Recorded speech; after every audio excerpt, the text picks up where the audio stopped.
Good afternoon, friends. Welcome to another VLAN session of ICBI.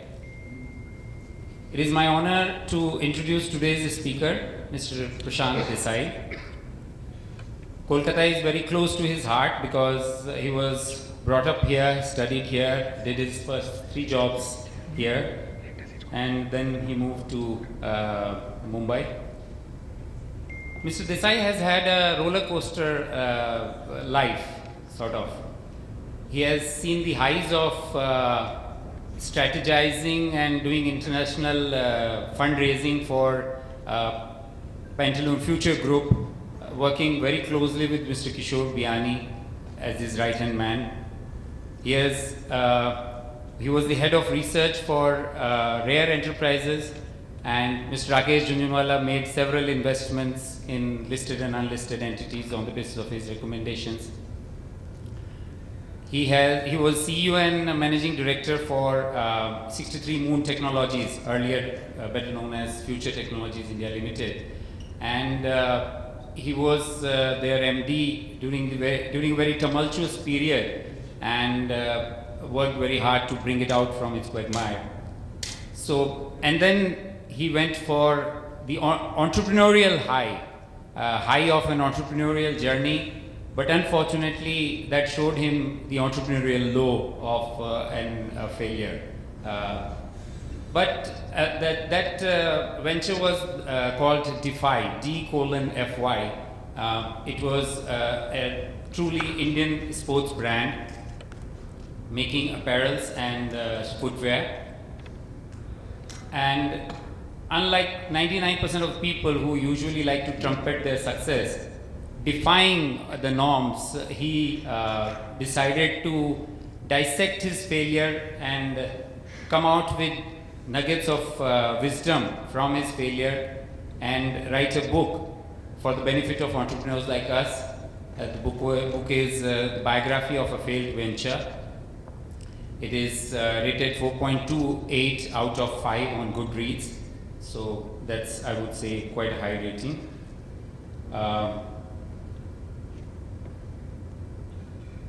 So I'm sure we will go home today with a lot of wisdom, as he has written in his book somewhere, quoting from Rakesh Jhunjhunwalaji's office, that good judgment comes from experience and experience comes from bad judgments.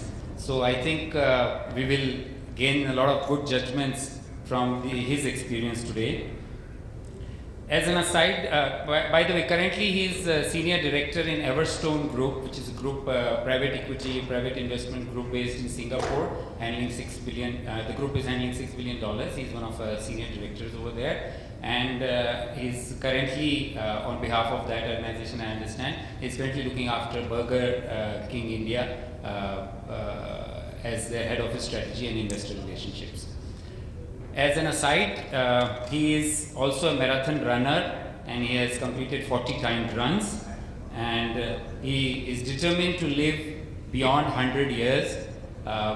He has become a follower of longevity biohack. So he has recently turned a longevity biohacker. He believes age is a disease and it can be reversed, and it can be controlled and reversed. He has also trained as a speed reader and a gym quick, and has trained 2,000 people to become trained readers. So maybe he can give us some tips on longevity and speed reading also today. With that, I present Mr. Prashant Desai. Please welcome with a big round of applause.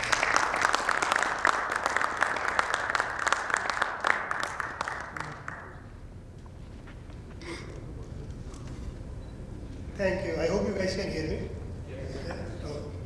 So thank you so much, first of all, for having me. Truly appreciate this honor, this privilege to be here. He spoke a little bit about myself, but when I got a call from Mahesh asking me to come and speak with you, I had to actually ask him twice, Mahesh, are you sure you want me to be there? He said, yeah. And the reason I think is because we all love success, right? Yes, we all want to celebrate success. 1983 World Cup, yes, we celebrate that. 2011 World Cup.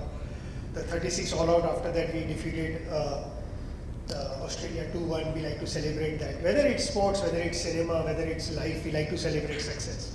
And which is why I asked him twice, are you sure you want me to be here? And twice he said, yeah, we want you to be here. But as he said, I have no success stories to share. Mine is actually the opposite. I am a colossal failure. So in 2017, as he mentioned, I started a sports brand called Defy. He was very polite about my failure. I won't be so polite. That business lost 30 crores in 30 months. That was the velocity of the fall that I experienced. And which is why when Mahesh asked me to come and speak, I said, okay, I'll come. Because one good thing that came out of that loss was this book. And not only did I write about my failures, but when I get an opportunity to go and talk about my failures, I try and kind of latch on to that. So when I was asked, I said, okay, I'll surely come and talk about it. But deep within, there is a reason. So this is how it kind of transpired, right? When you incur a loss of this magnitude, the first thought over there is very simple, right? You think the whole world has conspired against you to make your venture fail. As Shah Rukh Khan said, na, sari kainat jud gayi thi mere business ko fail karane ke liye, and all that kind of thing happens. It's only when all those thoughts kind of subside, all that remain are pure facts. And when I looked at that facts, I realized that the reason why I failed was not one monumental error that I did in my business, but it was series of wrong things that I continued to do in my business, which is essentially what I write about this. But why did I write this book? Why did I today come and talk to you guys? I think I have two whys. What I call as my small why and what I call as my big why to write this book or to talk to you. The small why is how I start my book with a quote from Warren Buffett, and the quote says as follows, that it's good to learn from your mistake, but it's better to learn from somebody else's mistake. If you guys have seen the movie Guru, Abhishek Bachchan played a great role of Dhirubhai Ambani, and towards the end, Abhishek Bachchan is given an opportunity to talk, and he's given 15 minutes, and he finishes the speech in 10 minutes, and then he tells the Roshan Seth at that point of time, कि देखो आपने मेरे को 15 minute दी थी, मैंने speech 10 minute में complete की, 5 minute का profit. So my small wise, I hope you guys profit from my mistakes, and if somewhere you guys do profit, I think it'll be worth coming down to Bombay and talking. But I have a very big why also, why I wrote the book, why I'm talking to you guys. So I shut down my business, I think in August 2019, and September I was working with Everstone Capital. Because I jumped very early from a failure to working for somebody, I did not get too much of time to think about it. But yet when you sleep at night, it's a 30-month-old child, my baby, my Defy that I had buried, right? So it just doesn't let you sleep well, right? You keep thinking about that moment, and I write in my book, it was almost like pulling the plug of the ventilator of a child, 30-month-old, which was still breathing. But I had to take that call. And it gives you sleepless night, but then you wake up in the morning, go for work, come back, life goes on. But I guess life had something else planned. And in March 2020, the famous Mitro guy came and said, India is on a lockdown. And this is what happens when you are on a lockdown, work from home. You have a lot of time. It's just been 6 months that I joined Everstone, so I had a lot of time on my hand. And when you have time in your hand, idle mind becomes a devil's workshop. And all the events that happened over the last almost 3 years, the failure of Defy kept coming back to me. More importantly, I would see my daughters running around in the house. And somewhere deep down, I was guilty, right? And I kept telling myself, this 30 crores that I had lost, this was not my money that I had lost. Technically, it was their money. And somewhere I just thought that I kind of owe it to them to at least explain to them what all mistakes their father did, which led to them losing so much of their wealth. And this whole journey started being by me journalizing all my mistakes. Also, he mentioned I got trained in equity research and I've done a lot of research. So first thing you try to do is you also want to meet people like you who have written about failures, who have failed. So I also went onto the laptop, did my Google search and started looking for stories of failure written by people who had failed. And to my surprise, there weren't many. There are plenty and plenty of success stories. There are also a lot of stories on failure. But these stories on failures are predominantly written by other people who have a point of view on your failure rather than by person who has failed. And I was perplexed at this. Why aren't people writing about mistakes? Why aren't people talking about failure?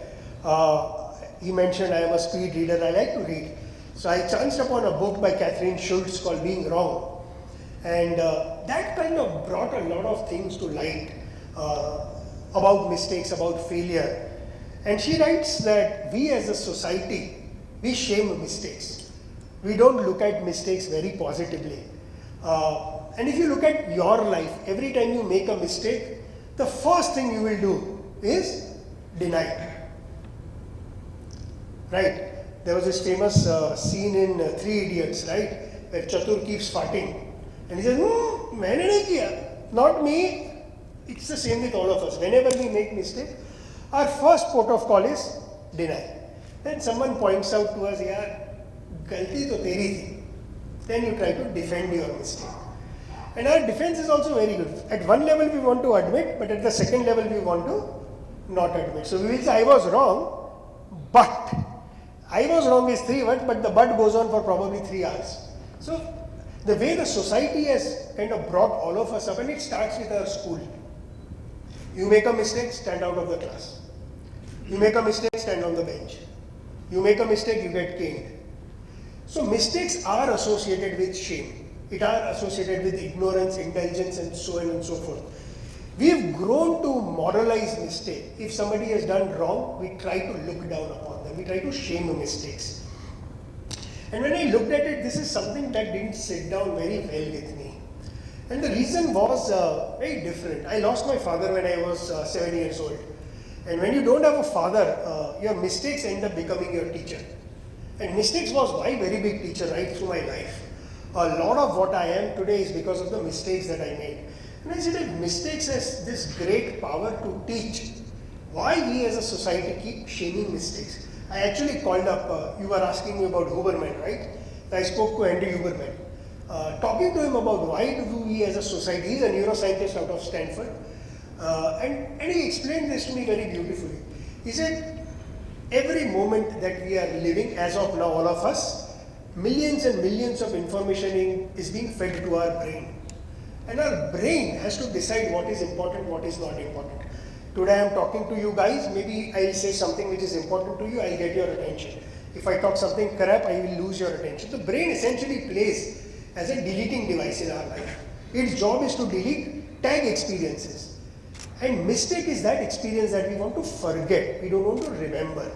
So what the brain very quietly does, it tags this experience as forget this and puts it in an inaccessible folder. Which is why we as a society don't like to talk about failures, we don't like to celebrate mistakes. Despite the fact that mistakes teach us so much. And when I read all of this, I realized that this is a big change I want to bring to the world if I can. And as Gandhiji's quote says that, be the change you wish to see. I said, if I want to bring this change, I will have to start. And which is why I started writing down about my mistakes, and it turned out to be a book which brought me over here. So my big why is the following. I want mistakes to get its rightful place in society. Tomorrow when your child makes a mistake, or when you make a mistake, or when your parents make a mistake, or your friends make a mistake, my hope is that you will not shame that mistake. You will encourage that mistake. You will tell your kid that it's okay to make mistakes, because mistakes will teach you. Yes, it's not okay to make the same mistake again, but it's okay to make mistakes. Because if your child, or if you, or your parents are not making mistake even today, means they are not growing, they are not learning. So that was my big why I kind of wrote the book, and which is why I'm in front of you. Coming to my story, why I am here.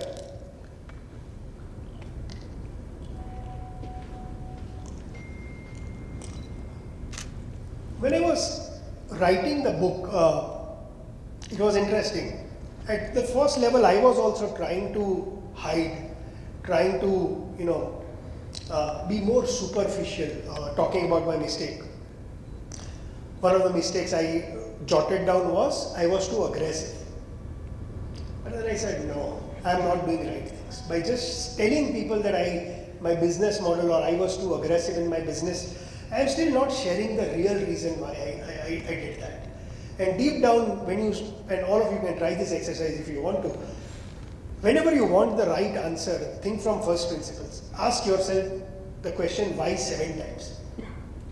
Some of you will get an answer in 2 whys, some of you may get it in 4 whys, but by 7th why you will get your real answer. And when I did that exercise with myself on all the mistakes I made, it took me back to my childhood. And I start my book essentially with that. The chapter is called Honhar Birwan Ke Ho Chikne Path. I think a lot of what I went through in my childhood later caught up with me and had a manifestation so-called in some of the mistakes I did. I mentioned to you I lost my father when I was 7 years old. And I don't know if some of you would have lost your father early on.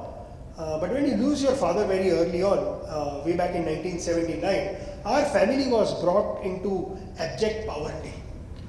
We were discussing, I used to live in a building opposite Bhawanipur College, Nilkamal. It's a 10-story building, 70 families live, 70 friends. And in those days, obviously, there were no gadgets, so all the time you were doing was spending time with friends, going to the terrace, playing. And it was very interesting. You wake up in the morning, go to school, come back, you go to the terrace, you play. You come back, do your homework, go off to sleep. So Monday to Friday goes away. Come Saturday, Sunday, the inequality shows up. You are at your home, you go to your friend's house, you see him wearing different clothes. He has different games. He's wearing different food. He's eating different food. Come evening, somebody's father will take him for a movie. Somebody will go to Victoria. And every day my elder brother and I would come back. I don't even remember how many sessions, but we would sit and cry in a corner.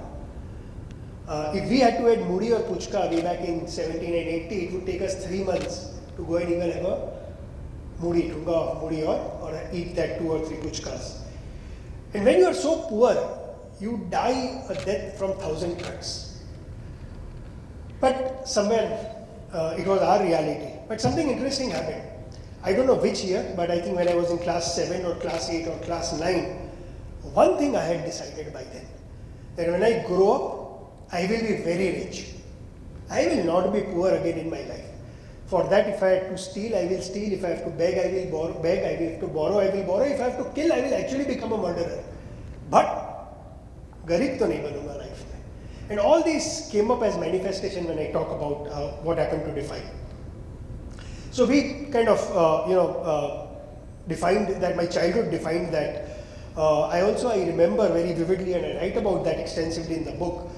Our mind wants to justify all the negative thoughts, right? And somewhere I come from a religious family. I am not religious. My family is very religious and stuff like that, where again as a society we'd like to attach morality to money. You know, often hear people talk about money can't buy happiness. I completely disagree. I always tell people, first make so much of money. If you feel money can't buy happiness, ask me. The lack of money will surely buy you a lot of misery. So I always keep telling people, make lots of money, lots of money, lots of money. And Gordon Gekko in the first Wall Street movie kind of, made it much more easy for me to have that thought. And he said, greed for the want of better reason is good. And I grew up to that. हम लोग दिवाली में लिखते हैं ना शुभ लाभ. I took a literal definition of that meaning. Shubh labh means profit is good. I said, कुछ भी करके रुपया तो बनाना है life में. But I did not know how. And this changed in 1994. When my elder brother decided to get married, poor, don't have money, what do you do? So my mother comes back from the cupboard with so many share certificates. My father used to believe in stocks. And over the 15-year, 18-year period, we had not touched those share certificates. So the portfolio had multiplied. And one afternoon when we were telling this, we suddenly realized there is a decent amount of wealth, and we were laughing and smiling. Somebody who couldn't eat muri to now see that there was a certain amount of wealth which was there. But I guess one of the nights when I was sleeping, one thing occurred to me. I got my how. I always wanted to be wealthy, but I did not know how to get wealthy. And stock market was my door for that wealth. And that day I decided, come what happens, I will be in stock markets. Because this is one engine. When wealth multiplies, wealth grows. Even today, my wife and my daughter, kid about it that daddy's first love is stock markets. We come next. In fact, they're absolutely right. I think I love stock markets more than I love my family because it's given me everything that I represent. That's where I became a chartered accountant. You mentioned I went on and joined a stockbroker here in Calcutta called United Credit in Middleton Street. Worked with them.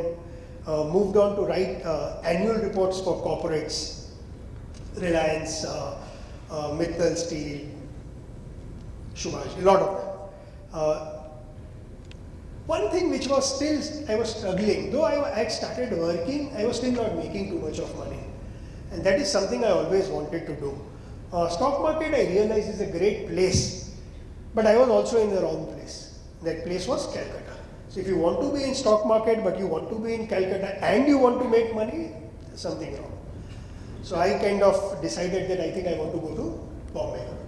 Okay? But who will take you in Bombay?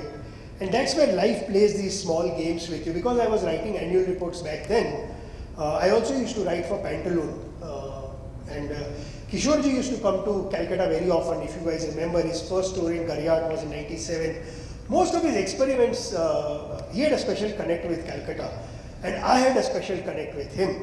And whenever he would come over here, we would end up having a meal together. And in one of those conversations, I told him, Kishorji, Bombay है तो इतना सोचते क्यों आ जाओ तो ऐसे मैं आके करूँगा क्या आप तो रिटेल कंपनी है मेरे को तो रिटेल नहीं आता है मेरे को तो शेयर बाजार में आना है इसे पेंटालून इज लिस्टेड प्रशांत तू आओ ना कुछ करेंगे साथ में ठीक है I got a chance to move to Bombay 2003 15th May I leave this city go to Bombay and I write in my book if some of you have watched Shri 420 Raj Kapoor's movie where he comes to Bombay and he goes to a beggar and says I am hardworking, I am honest, I am educated, give me job, and he kind of brushes it off and says, "Ye Bombay hai mere bhai, Bombay." So for me, Bombay was that experience. I land up in Bombay, join Kishore Biyani, and I start working with him. 2003, Kishore Biyani, Pantaloon Retail, revenue 172 crores, profit of about 5 crores, and the company was listed, market cap was close to about 300 crores. I work with him. Kishorji's dreams very big, then his pocket. We go all around the world, raise capital for him. And when you work with somebody so closely, you are living and breathing his dream with him. Your job is to raise money, his job is to spend that money. And I saw Kishore Biyani did not have money, but he had massive risk-taking capacity. The way he could think, he would go to a mall developer and he would say 70% mall mein le lunga. किशोर जी अपने पास 3 दुकान है 70% और छोड़ो ना सस्ते में मिलेगा ना फिर किसी और को ले लेंगे and I saw that in action and then you saw when he would go and take 60% of the malls how easy it was for the mall developer to go to other retailers and get them Kishore Biyani ने 60% mall ले लिया what risk taking was eating sleeping breathing risk and I was next to him learning risk here I was from Calcutta wanted to make so much of money I was getting a daily lesson on risk taking from Kishore Biyani. And I still remember 2007, from 2003, 200 crore market cap to 2007, 22,000 crores of market cap. In 4 years, his wealth had multiplied 110x.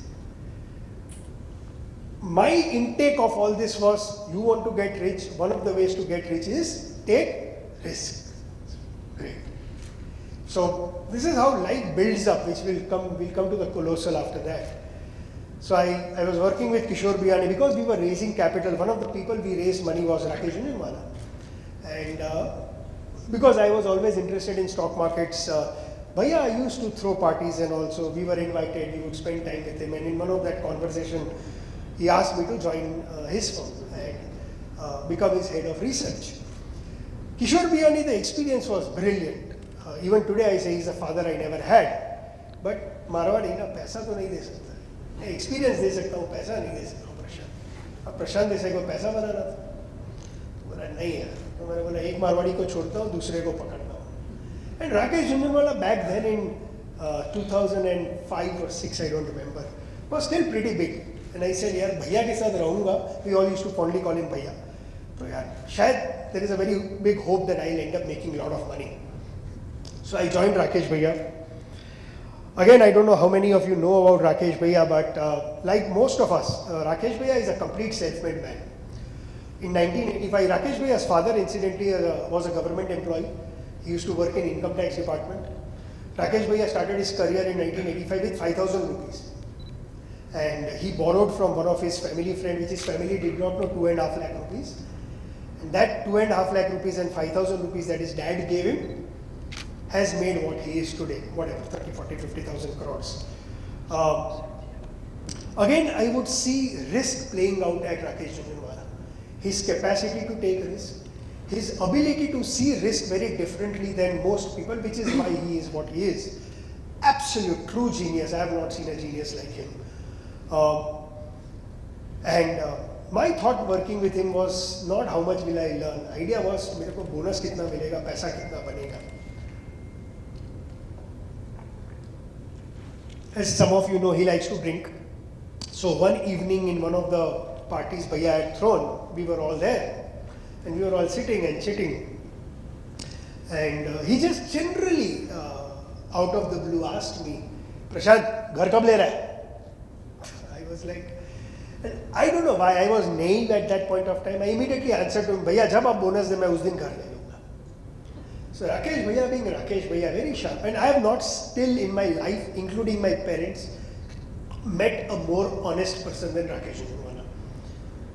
That evening, after little crowd had dispersed, he made me sit. And he said, Prashant, देख दोस्त, मैं तेरे को बहुत honestly बोलता हूँ, अगर तेरे को लगता है कि तू बॉम्बे में घर लेगा और उस घर के लिए राकेश झुनझुनवाला चेक लिखेगा, वो तो नहीं होने वाला है. इसे मैंने भी अपना घर अपने बलबूते पे लिया था. तो इसे लाइफ में अगर रुपया बनाना है, घर लेना है, तो रिस्क तो लेना पड़ेगा प्रशांत, ऐसे तो नहीं होने वाला है. And I don't know, it struck a chord with me, and he was right. It was wrong of me to expect that to buy a house in a city like Bombay, coming from Calcutta with not too much of money, depending on him to write a big bonus check to probably go and buy a house was wrong. He also told me something very interesting. He said, Prashant, मेरे को लग रहा है बड़ा तेजी आने वाला है भैया. He said, तेरे को पता है तेजी और मंदी में एक फर्क होता है. He said, तेजी में अगर तू रॉन्ग स्टॉक भी लेगा ना तो रुपया बनेगा. He said, मंदी में राइट स्टॉक भी लेगा तो रुपया लगेगा. He said, लेना नहीं लेना तेरे ऊपर है. बट तेजी आ रहा है. And he left it at that. I said, Rakesh भैया के भाई ये मारवाड़ी भी रुपया नहीं देने वाला है. तो I said, then तो वो मारवाड़ी अच्छा था. Then I left Rakesh Bhaiya and went back to Kishore Bhaiya. But that thought stayed with me. तेजी आ रही है, रुपया बनाना है. And that began my journey of very high risk taking. I leveraged up 6 times, 7 times my net worth and started buying stock left, right and center. And within 12 months I had a house in Bombay, in Juhu. I lived 10 minutes from where Amitabh Bachchan lives, 5 minutes from where Anil Kapoor lives. I bought my first Mercedes then. And somebody coming from Calcutta, you went, you learned something, you implemented, you made money. I almost felt, and I write about this in the book, I said I felt like Amitabh Bachchan of 1970s, right? Dawn, Trishul, jo kar rahe ho, sab sahi ja raha hai. And I started thinking of myself as Amitabh Bachchan. Now with the house under my belt, good car under my belt, some money under my belt, I said, ab to you have to get into the next level. And that's where I met Jignesh Shah, you spoke about him. Again a maverick. At Jignesh Shah, I realized he had built up a beautiful business. On the technology side, he used to provide technology for all exchanges, and he used to be the owner also of 9 exchanges all over the world.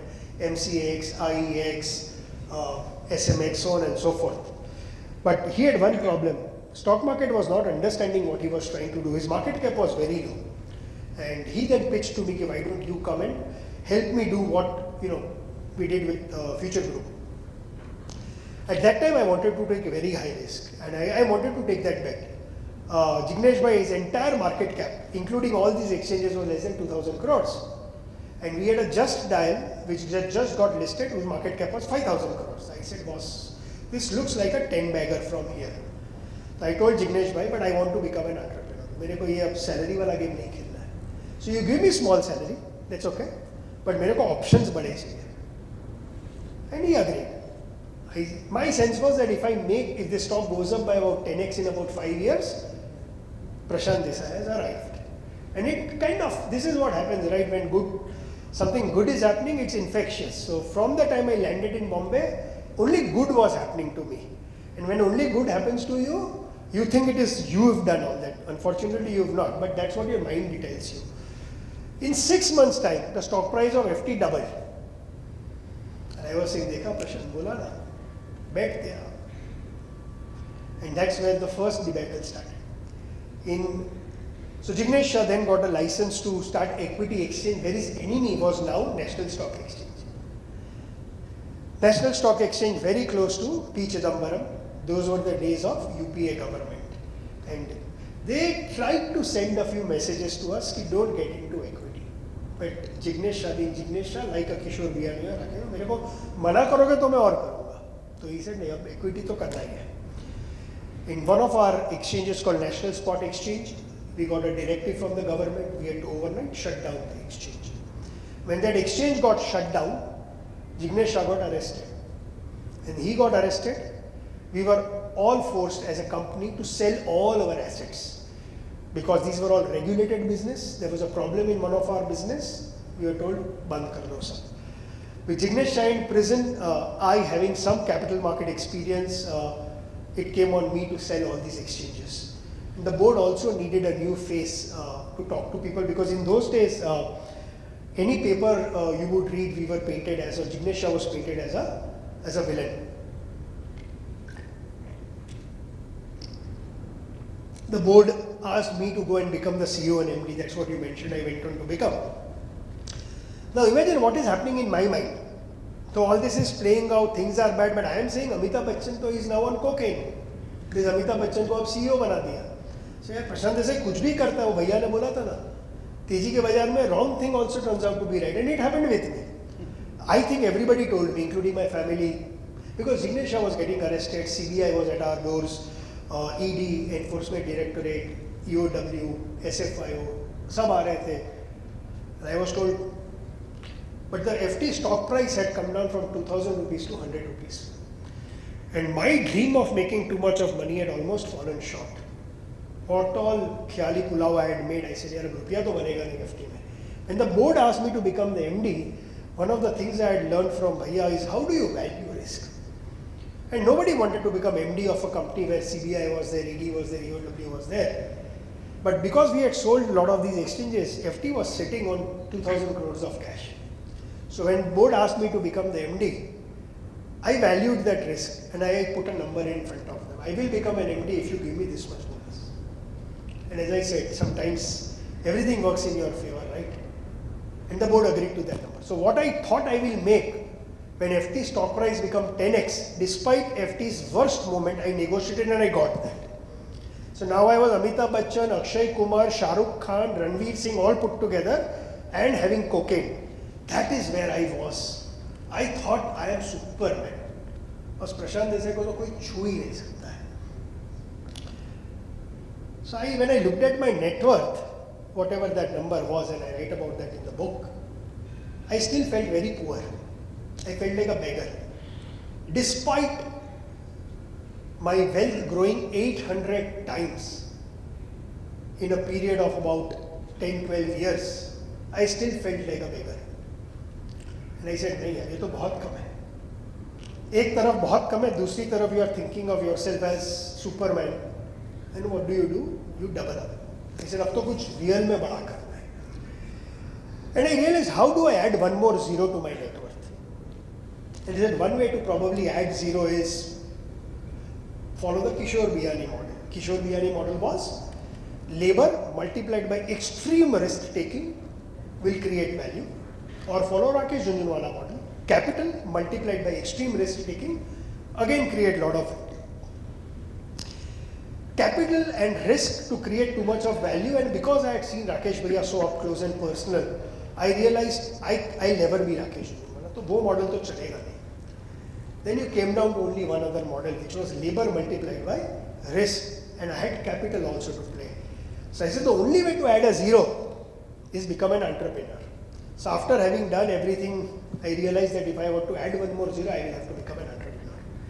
So my reason to become an entrepreneur was not because there was a problem I wanted to solve in the world. My reason to become an entrepreneur was not because I was passionate about a product. It was not because I was passionate about a service. But my only reason to become an entrepreneur was to play the valuation game. And I write that in my book. That's not why you start a business. You start a business because very deeply you are passionate about something. And as I am now getting into my failures and my mistakes that I made, the reason why I have come here to share this with all of you is, if while I am talking you connect with some of these and you think you are on that path, when you go back, think about me, see my picture, and you will know where this path will lead to. It's a sure shot path for failure, and which is my purpose today, to talk about all the mistakes, so that if any of you in any of your businesses are somewhere resonating with some of the things that I did which I should not have done, today's talk is more about what not to do than about what to do. So two mistakes here I realized later when I was writing the book. When you met up with so much of success, I think, and this is what most psychologists say, you should celebrate your wins. I didn't celebrate a single win, not even my house or my car or the money that I made.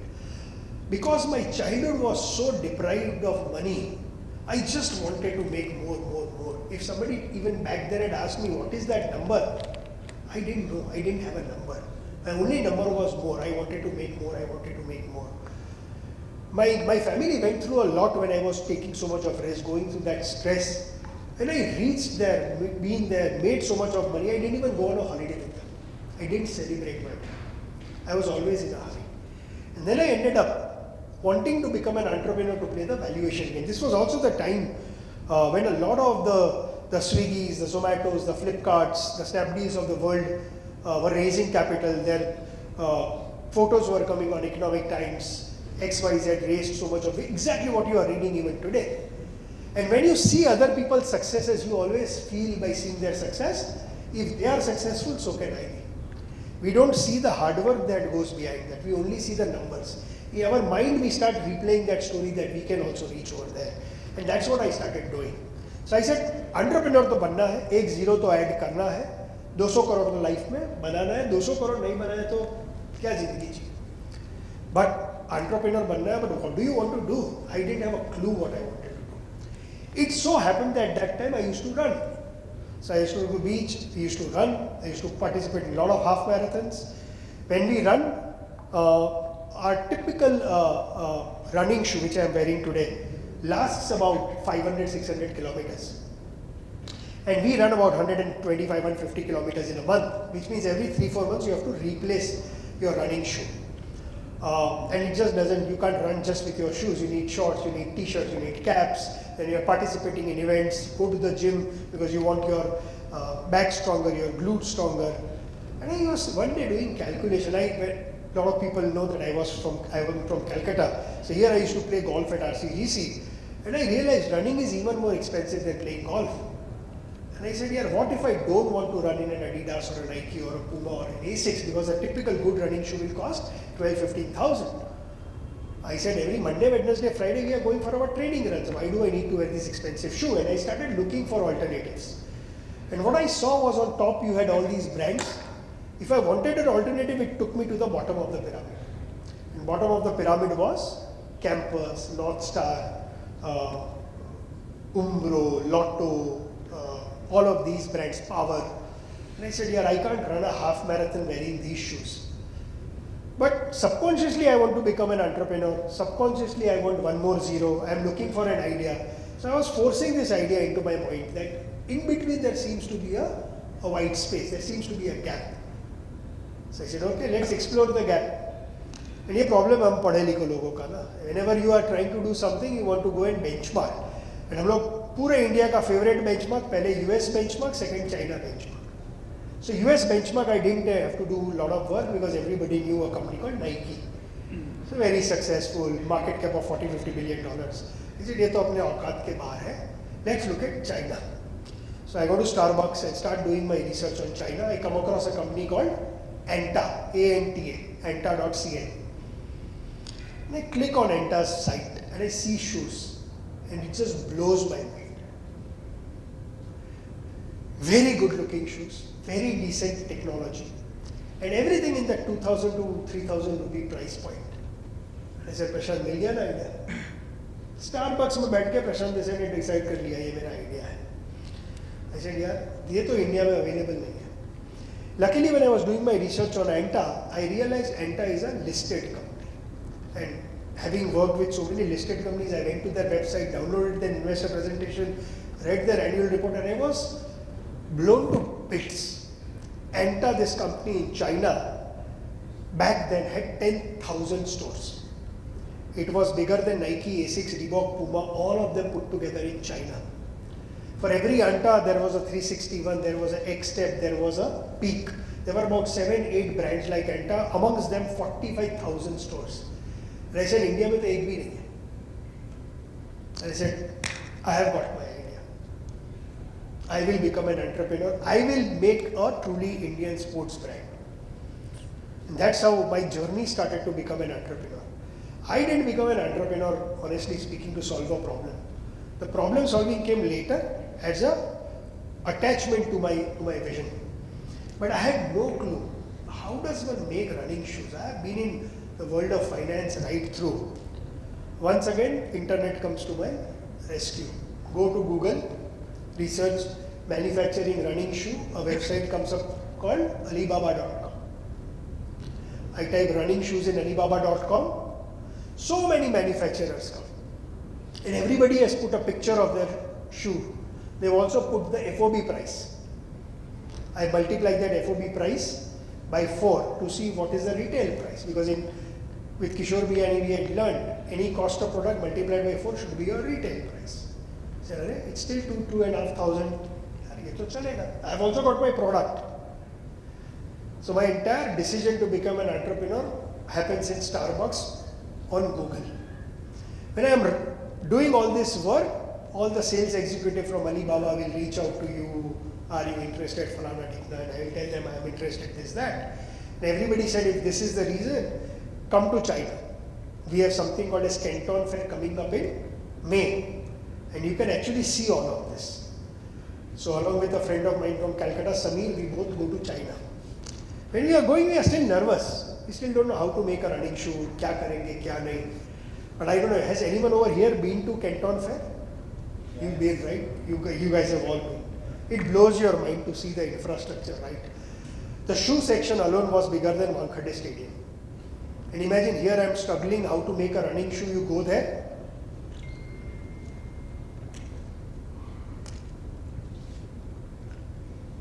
You are like a child in a candy store. And here I thought I knew everything because I was a runner, so I would go to every stall, try and see the shoe, bend the shoe. That time I did not know. When you test the quality of a shoe, you never bend the shoe. आप लोग करते हैं कि दुकान में जाते हैं तो कभी नहीं करते क्योंकि आपका पैर तो कभी ऐसा होता ही नहीं है. बट हम लोग उसका क्वालिटी टेस्ट है. मैं तो प्रशांत देसाई ना अमिताभ बच्चन तो आज आ रहा हूँ शू को ऐसे मोड़ रहा हूँ. Just trying to show that I know. That was our arrogance. But what I saw was pretty mind-boggling to me at that point of time. And I realized, all these shoes, though, I think it will do. And I was telling Samir, my friend, कि यार Samir, jackpot मिल गया दोस्त. One of the things neither it occurred to Samir nor it occurred to us. That it was so simple to go to Alibaba.com, go to Canton Fair, see the shoe, pick up the shoe, put your logo, bring it to India and start a business. Why hasn't anybody else done it? So we used to stay in a hotel in Jinjiang called Marco Polo. And in that hotel when we were staying during Canton Fair days, so the sports shoe industry is based out of a place called Jinjiang. You have a lot of Indians who have also come to buy a lot of other shoes, school shoes and so on and so forth. And we would meet these Indians for breakfast or for dinner. We are talking. We are not even asking them that you guys have been coming here for so many years. Why have you guys not thought of it? हमको लगा हमारे पास तो मतलब हुक्म का इक्का है, क्यों सबको दिखा है? We didn't even bother to ask them. That was our arrogance. If we would have probably at that point of time gone and asked them, yeah, you have been coming, these are such great looking shoes, India में नहीं है, आप लोग लाए क्यों नहीं, what is your thought? Probably they would have shared something. But our idea was no. अपने को idea मिल गया. And what was our bloody idea? Go to China, pick up a product, put the logo, bring it into India and sell. You don't build business on such footing, right? But the arrogance was such that, yeah, ये तो चलेगा. So we visited all the factories, took all the samples, brought that sample ka back along with t-shirts, shorts, all the samples. Prashant Desai lands up in Bombay. Now I say I want to test this sample. Because Prashant Desai की life में अभी तक कुछ गलत नहीं हुआ है since he has landed. I am still thinking of myself as Amitabh Bachchan Superman, nothing wrong. And मेरे जैसे Superman को हवा देने वाले और आ गए. So first person I go and I want to show my samples is my running friends. I forget they are my running friends. That's what a friend does, right? It encourages you. So when I showed all the samples to them and I told them, yaar, you think you will wear this and run? तेरा brand है? I said, हाँ, भागेंगे. Okay. पक्का भागेगा ना? हाँ हाँ एकदम भागेगा. क्या बोल रहा है? चलेगा चलेगा. Color चलेगा. ये चलेगा. So friends have already fueled that fire. But I'm still a little skeptical. The first tick mark, running friends for whom I was trying to make these shoes, said I will wear and run. Okay. Next person I go to is a person called Vinod Naidu. Vinod Naidu has managed Sachin Tendulkar for 19 years. He is probably India's biggest sports marketing star, superstar. He also understands sports apparel because Adidas was Sachin's sponsor for a very long period of time. He understands products. So I go to Trident BKC to meet him with my bag. In those days I was carrying my bag everywhere. I opened my suitcase. Again the same Prashant Desai takes out the product. 2,500 modo, cholo, dekho, what do you think? And Vinod again is a sweetheart here. He's like a very, very close friend. He said, Prashant, damn good. Boss, super. But he said, wait one minute. I may not be the right person. Let me call somebody. He intercoms, enters Anil Kumble. Anil Kumble at that time is the coach of Indian cricket team. This is before his spat with Virat Kohli happened in 2017, yeah. Anil Kumble comes and I gave my entire pitch to Anil Kumble. For me, looking at him, the legend, I start with how you have big brands here, nothing in between, bottom, you can't run. Anil Kumble ने तो इतना घी डाल दिया मेरे आग पे कि मैं बोल भी नहीं सकता हूँ. Anil Kumble runs a very big B2B sports education business in Karnataka. He runs a curriculum there. So he goes to his room, he brings his Nike India kit. And he says, you see my shorts? Look at your shorts. Your shorts are better.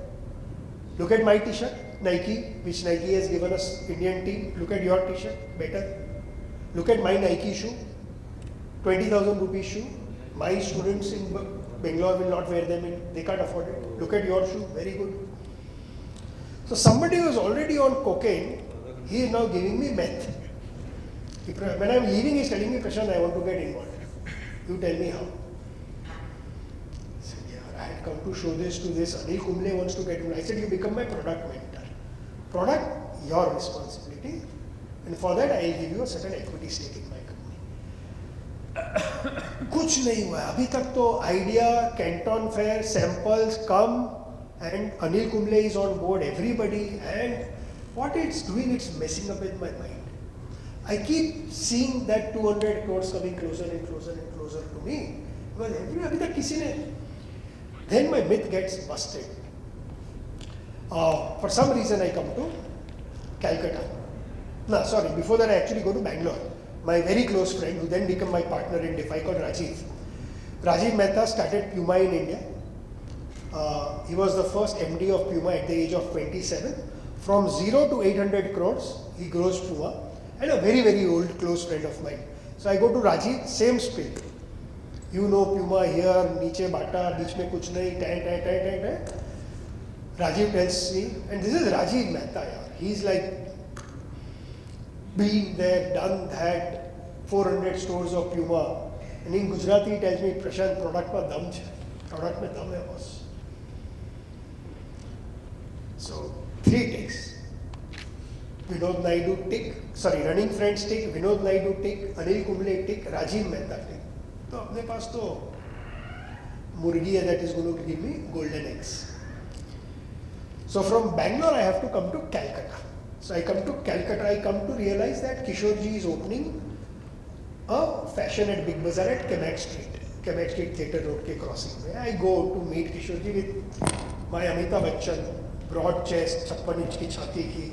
अब मैं अपना idea Kishore Biyani को सुनाता हूँ. And I go and tell Kishorji about it. And Kishorji pricks my balloon. मैंने जब प्रशांत पागल है क्या? तेरे को पता नहीं अपने साथ क्या हुआ था प्लैनेट स्पोर्ट्स में? डिजास्टर. सर अपने पास भी स्पंक है ना ब्रांड, तू जो बोल रहा है वही करने का ट्राई कर रहा है. जूता तो बिक ही नहीं रहा है. तो प्रशांत सोच रहे. He said the power of Nike, Adidas, Reebok as a brand, they are not brands. He said प्रशांत ये लोग cults हैं. ये सब 40 से marketing advertisement कर रहे हैं. He said it's not as easy as तुमको लग रहा है, but at the end of the day तुम्हारा घर है, करो.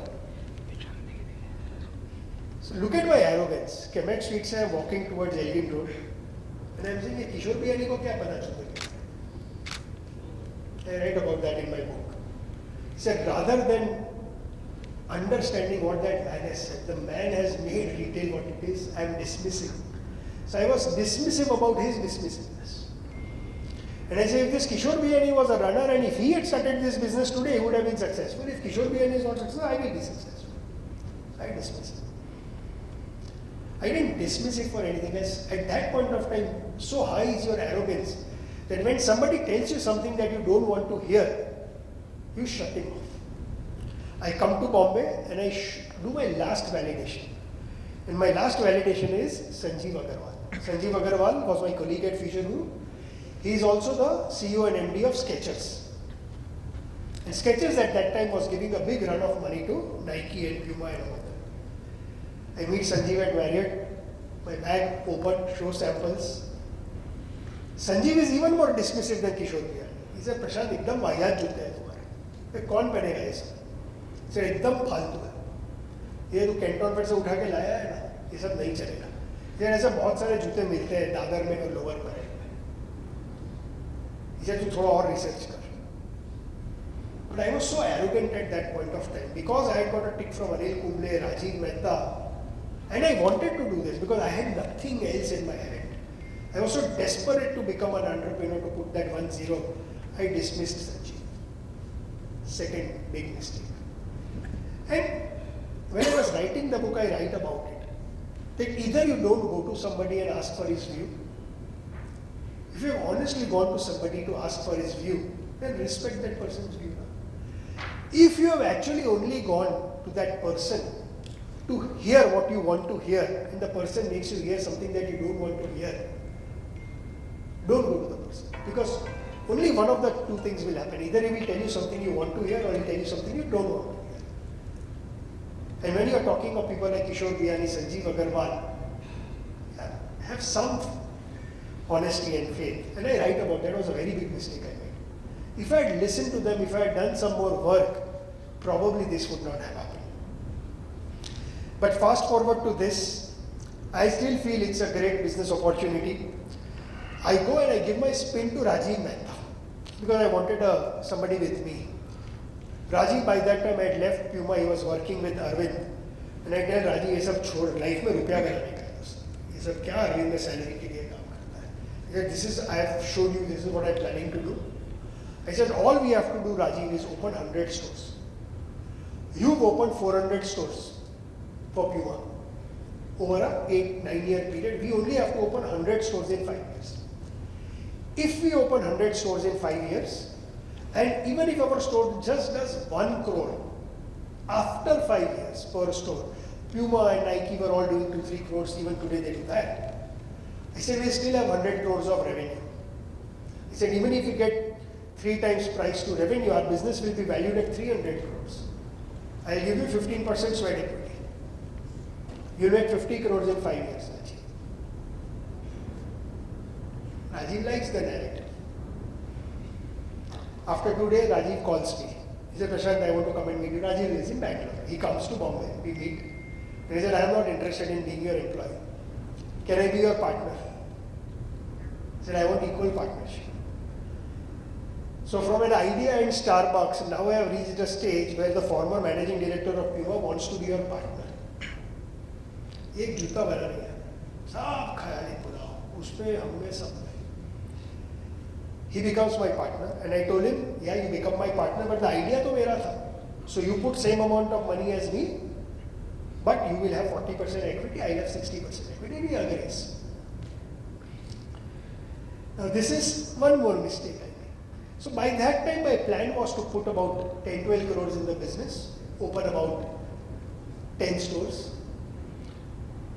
When Rajiv's 10 crore comes to me, rather than thinking of not changing the plan, let it remain at 5 crores for both of us, risk comes down. I said, boss, तो double खेलने का ना, 10 करोड़ की जगह 20 करोड़ आ गया. So I double up my plan. Rather than opening 10 stores, now I'll open 20 stores. क्यों? क्योंकि हाथ में तो 3 इक्का है ना. जब 3 इक्का होता है तो राकेश भैया ने सिखाया, ऑल ही नहीं जानेगा.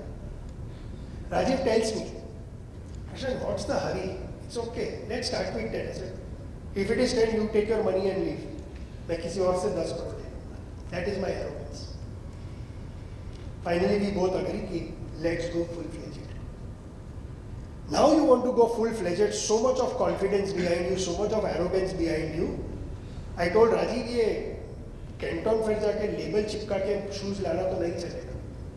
We now need to go for original design. And when I am sleeping at night and I write about those nights in the book, I actually dream about Virat Kohli walking into the ground wearing defy clothes as Indian cricket team. So I have actually reached that level in my mind. And the mind keeps playing these games with you because you are giving so much of arrogance or positive thoughts. And I write in the book, there is a thin line between confidence and overconfidence. But there is an even thinner line between overconfidence and arrogance.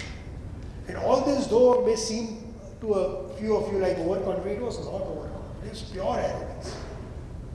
That arrogance was fueling its own fire. So we go to Portland. Portland is where Nike is headquartered. From 15 minutes away from, we go and open a design hub there. We hire sports shoe designers. Nobody in India has done this. We go hire sports shoe designers, get original design made. Good, make original design. Because both Rajiv had never made shoes in his life, neither had I made shoes in my life. We had no clue how to make a shoe. Because we wanted original design, we go hire original designers. We create an even bigger problem for us. Which is when you make original design, it takes a lot of time for the design to get converted into a product. Whereas when you take anything off the shelf, उसको तो भाई logo change करके आपको दे देना है. So the moment you make original design, the manufacturer in China will want you to buy all the product and pay him advance.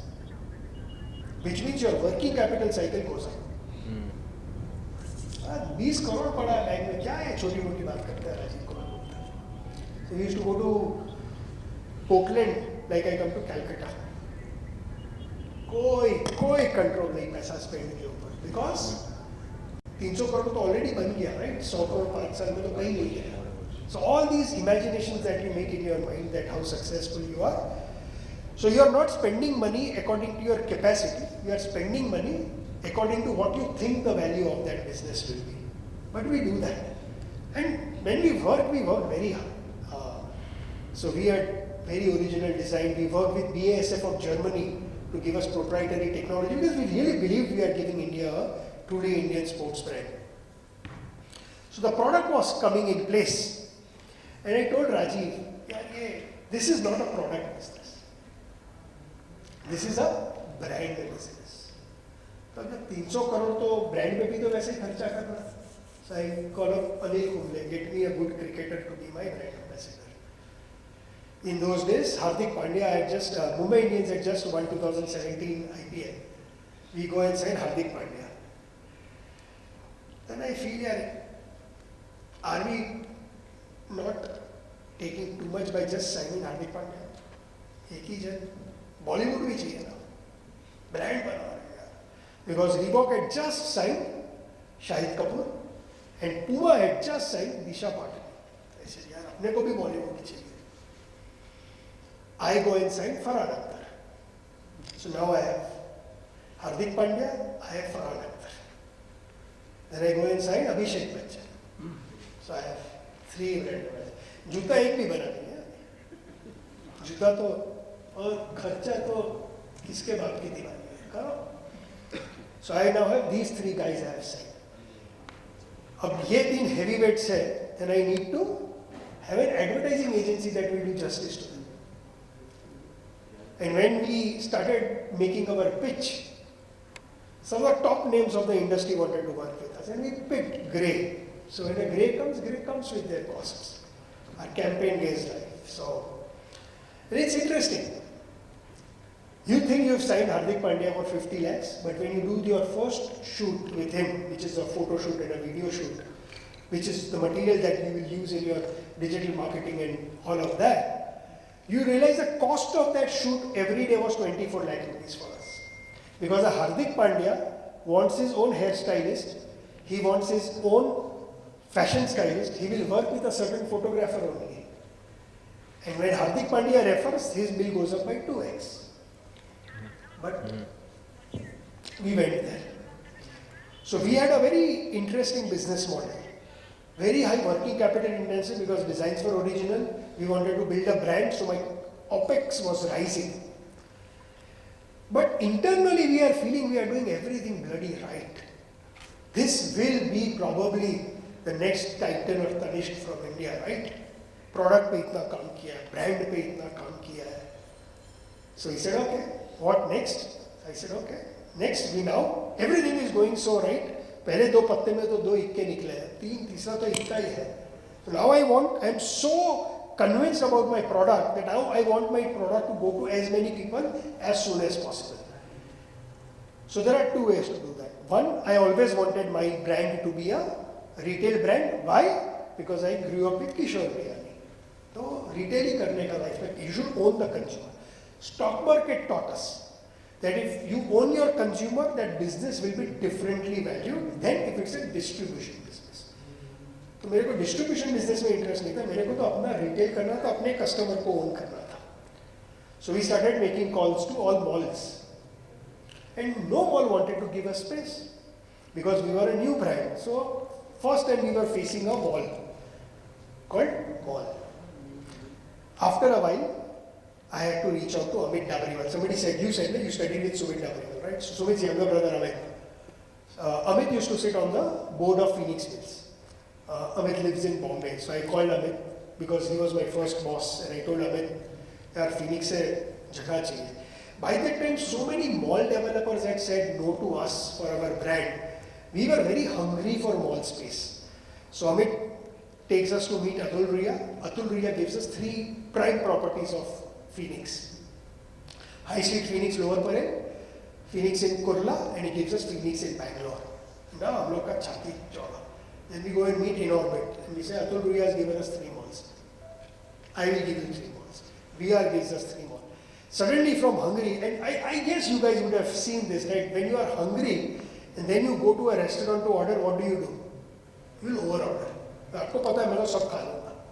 कभी खा नहीं सकता, पर हम लोग we ended up signing 21 malls. Very interesting financial situation is developing at the back. So a very high working capital business. Retail per se is a very high operating OPEX business because once you open a retail store, irrespective of whether you sell 1 shoe or 100 shoe, your rent is fixed, your AC cost is fixed, your people cost is fixed. So it was and I had a brand spend, so very high OPEX. Now by opening 20 store, I had very high CAPEX. If you look at this business through the lens of a seasoned investor, you will know either this business will become a very big success or this business is going to be doomed for failure. I go to meet my colleague at Rakesh Jhunjhunwala called Utpal Sheth. Utpal is Rakesh Bhaiya's partner. And Utpal and I have been family friends for 20-25 years. And I give my entire spin to him. By that time, our original design samples have come. We have signed Hardik Pandya. I take him through the malls that we have signed. I am going over there with an intent that after my meeting, Utpal may come and say, Prashant, I want 20-30% equity. मैं उसको बोलूँगा यार 1000 crore की कमी है, तू 200 crore में ले ले. Type all this is I am walking into the office thinking of that. Utpal goes through everything with me, and he's a guy who advises Titan, Metro Shoes, some of the large e-commerce players like Nykaa, and I go to him, present my model, and he threadbare rips my model apart.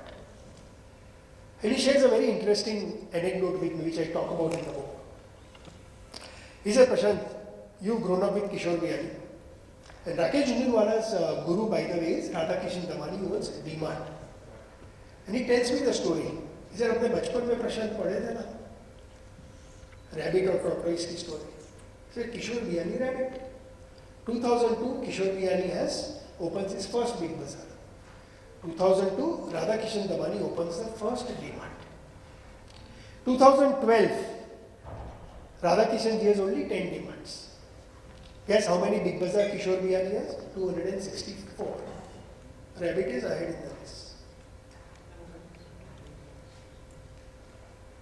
Radhakishan ji in that 10 years was only perfecting his model, fine-tuning his model. Whereas Kishore Biyani is just expanding.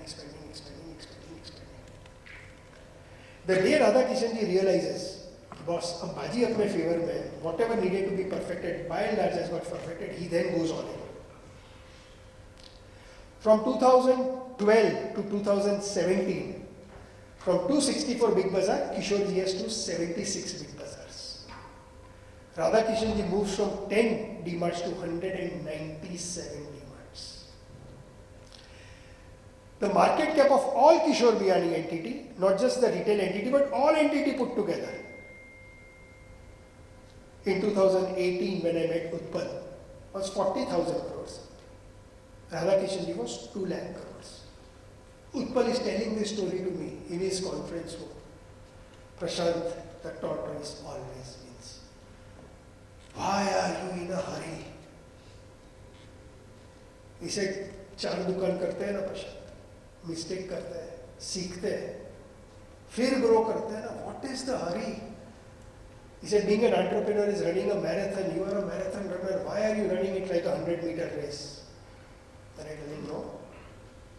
What you see as 100-meter, for me, this is the marathon. We could agree to disagree. When you run a marathon, some people run very fast in the first 5 kilometers, and then some people run very slow. So I am running very fast. Why am I running fast? Because this is my story. Story to bolna acha hi aata tha. Utpal kept coming back and saying, no Prashant, high capex, high opex, high working capital. You are putting so much pressure on yourself to succeed at the first instance. I hope you do, but if you don't, you won't get a chance to come back. I said, Utpal, इतना सब ज्ञान मत दो यार. I said, कोई chance ही नहीं है I cannot succeed. तो मेरे को you point holes why I cannot succeed. After a while, Utpal tries a lot to convince me to take a notch down, slow down. But I am on steroids by then. क्योंकि अभी तक एक भी दुकान नहीं खुली है, right? Picture तो हर एक, you meet any movie director or any movie producer, he thinks he's made the next shoulder. And it should be like that. If it's your baby, you will always feel that मेरी बच्ची तो सबसे सुंदर है, right? Ask any mother. It was the same with me. I said, sure, Utpal. I told Utpal, I am going ahead. But Utpal made my day. He said, Prashant, I am with you in this. I want 5% equity valuation to nakki kar. So now I am also again feeling very confident. Yeah, Utpal जैसे आदमी को मैंने convince कर दिया. In August, 21st August 2018, we have a big bang launch in Bombay. And I hold a very special panel discussion. Kishore Biyani, Anil Kumble, Farhan Akhtar, Ritesh Sidhwani, and Mayank Shibam of Amazon. Sorry, before that I'll come to Amazon. So retail was one part of it. The second was online. In that time you had to have a presence online. And because of Rajiv's Puma days, we went and pitched to both Myntra and Amazon. And sports was a very fast growing category after mobile phones for them. And both of them wanted to be Defy's exclusive partners. And we thought, yaar, इतने जल्द से मिले कोई तो बता दे मेरे model में क्या प्रॉब्लम है. This was before Utpal's meeting. And they were like falling over each other to impress us, to tell ki, come on board, become my exclusive partners. We end up signing Amazon as our exclusive partner because they are committed to building brand with us, and they also committed 2 crores on brand spend along with our money. And they said, we will buy your product, we will not take it on consignment. Even before first product is made or comes out of the factory, Amazon had given us an order for 8 crore of rupees. So imagine somebody who is just starting on this journey, you are seeing that 1-0 just pahunch hi gaya. Our launch happens, all these guys. That day, our sale is 8 lakh rupees. No other store of our size that day had done a sale of 8 lakh rupees. That day when I slept almost thinking that I will also have 3-digit net worth. That probably was the best day of Defy.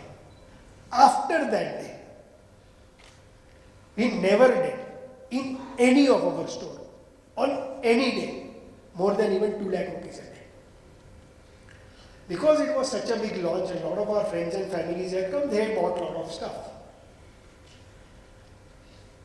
Our launch is in August. After August, sales starts coming down. People are coming to the stores.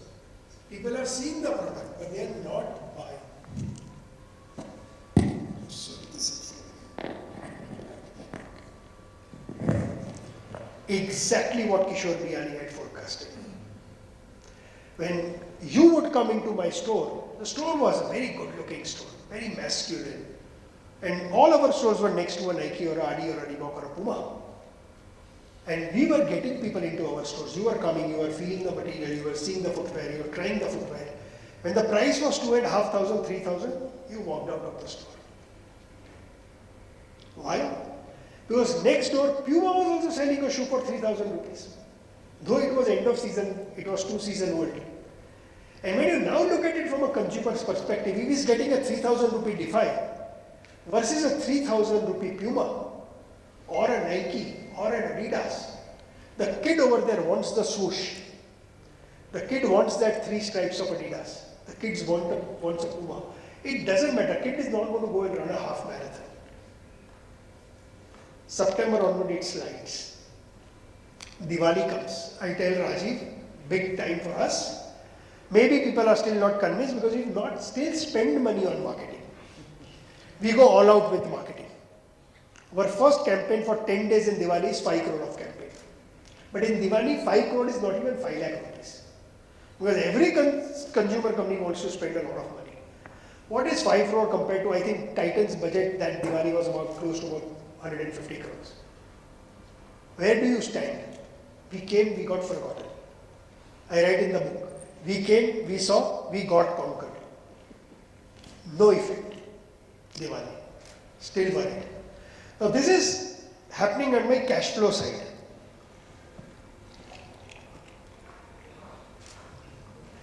All costs are fixed. If revenue comes, this is your profit. All costs are fixed, revenue doesn't come, losses.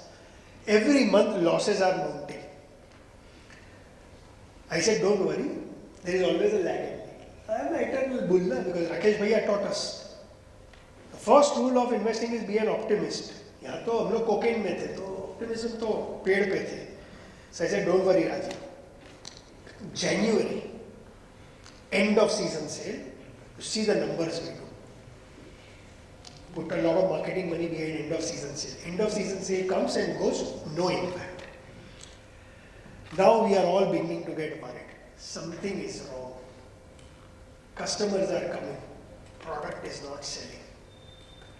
Because the product is not selling, I had 17 stores in 7 cities. My losses, every store was mounting.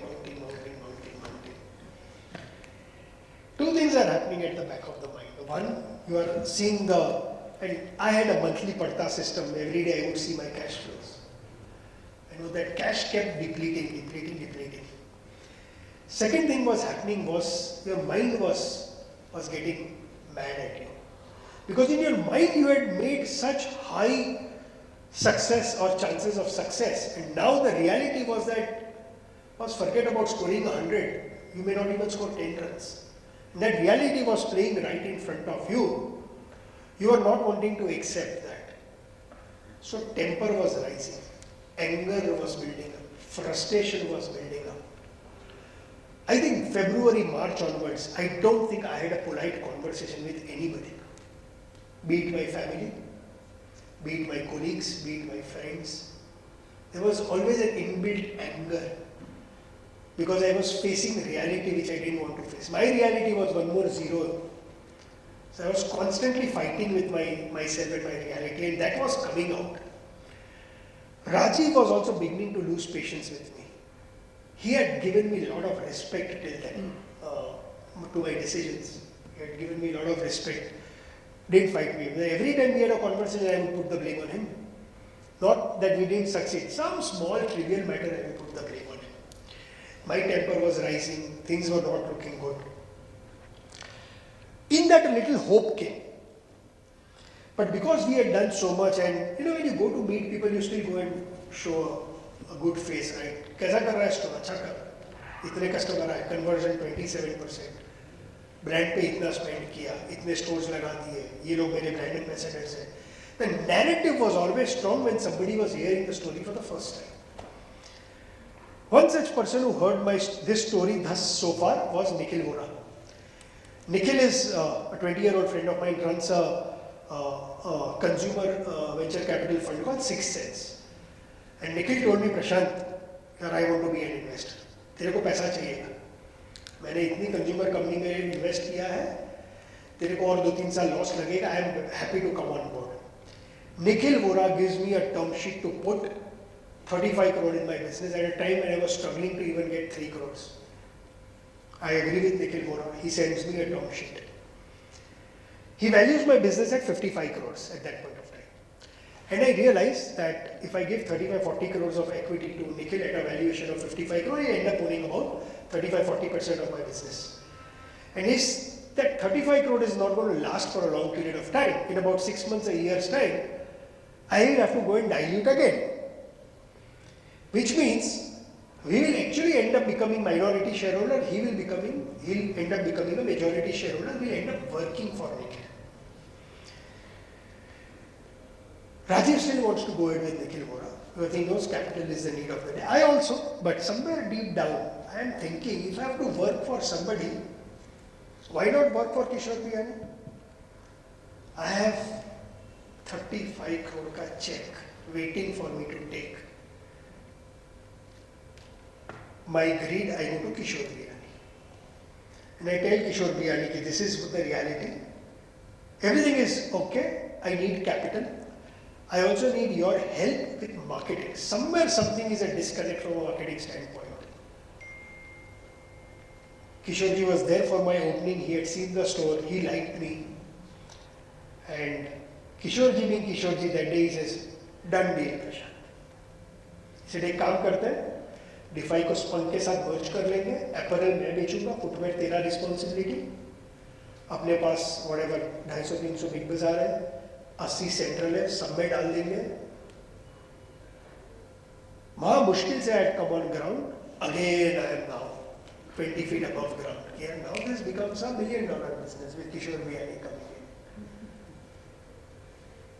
in. Next day I pick up the phone and tell no to Nikhil Vora. I said, Nikhil, तेरा रुपया नहीं चाहिए, बस अब मेरे पास किशोर बियानी है. This is how I speak with him. The transaction with Kishore Biyani takes a lot of time because he was at that time raising capital. And we did not have time because every month we had to put almost 2 crores into the business.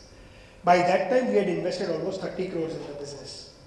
The last 5 crores that I put, I had to leverage my house, mortgage my house and put. So, हमारे पास सांस लेने की भी जगह नहीं थी. And Kishore ji being Kishore ji, I can't beyond a point say anything. His deal kept getting delayed next month.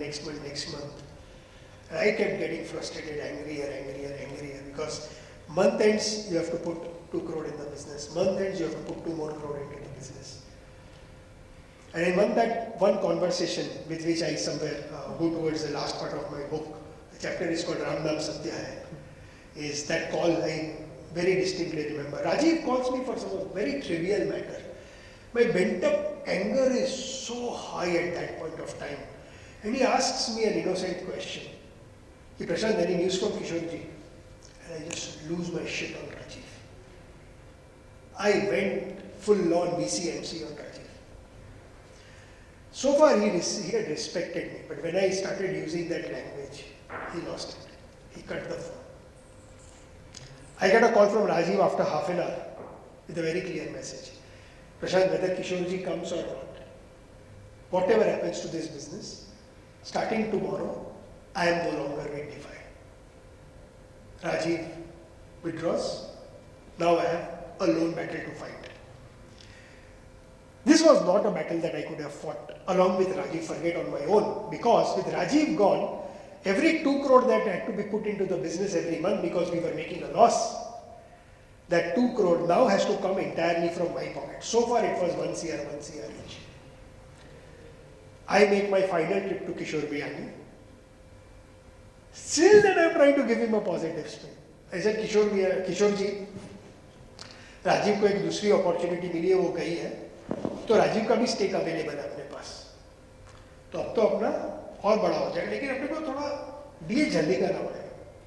Kishore ji tells me, प्रशांत मेरे को और 6 महीने चाहिए, क्योंकि मेरे ट्रांजैक्शन में डिले हो गया है, मेरा डिलीजेंस चल रहा है, बट मेरे को लग रहा है तुम 3-6 महीने कैसे भी करके खींच लो.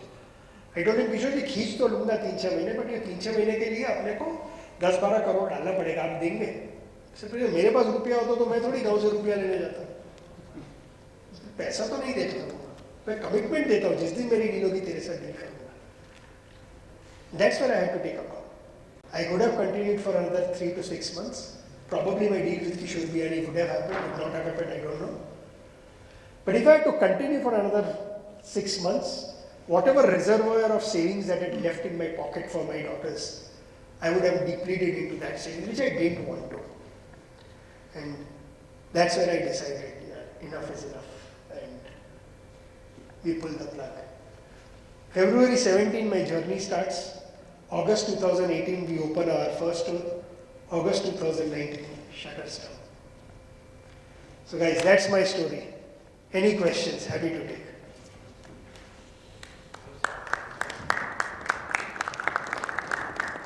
Why didn't you go back to Nikhil Bora at that time? And I know Nikhil. Once you had said, and it's not Nikhil, any investor, once you say no to them on their face, tough.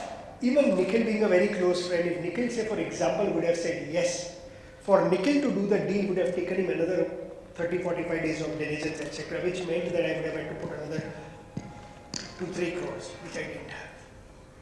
But it's not the latter reason. First reason was, after a while when you keep getting beaten, you are so down and out, you don't have the energy to even stand up.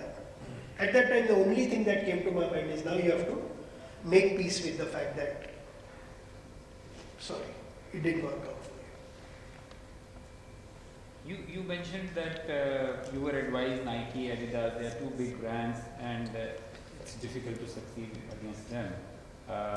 But your Skechers started in 1993 and they have been successful. So Skechers had, in my view, a few things going for them. And they are not a new brand in the country. They've been there for quite a while. Skechers was also struggling against all of these brands.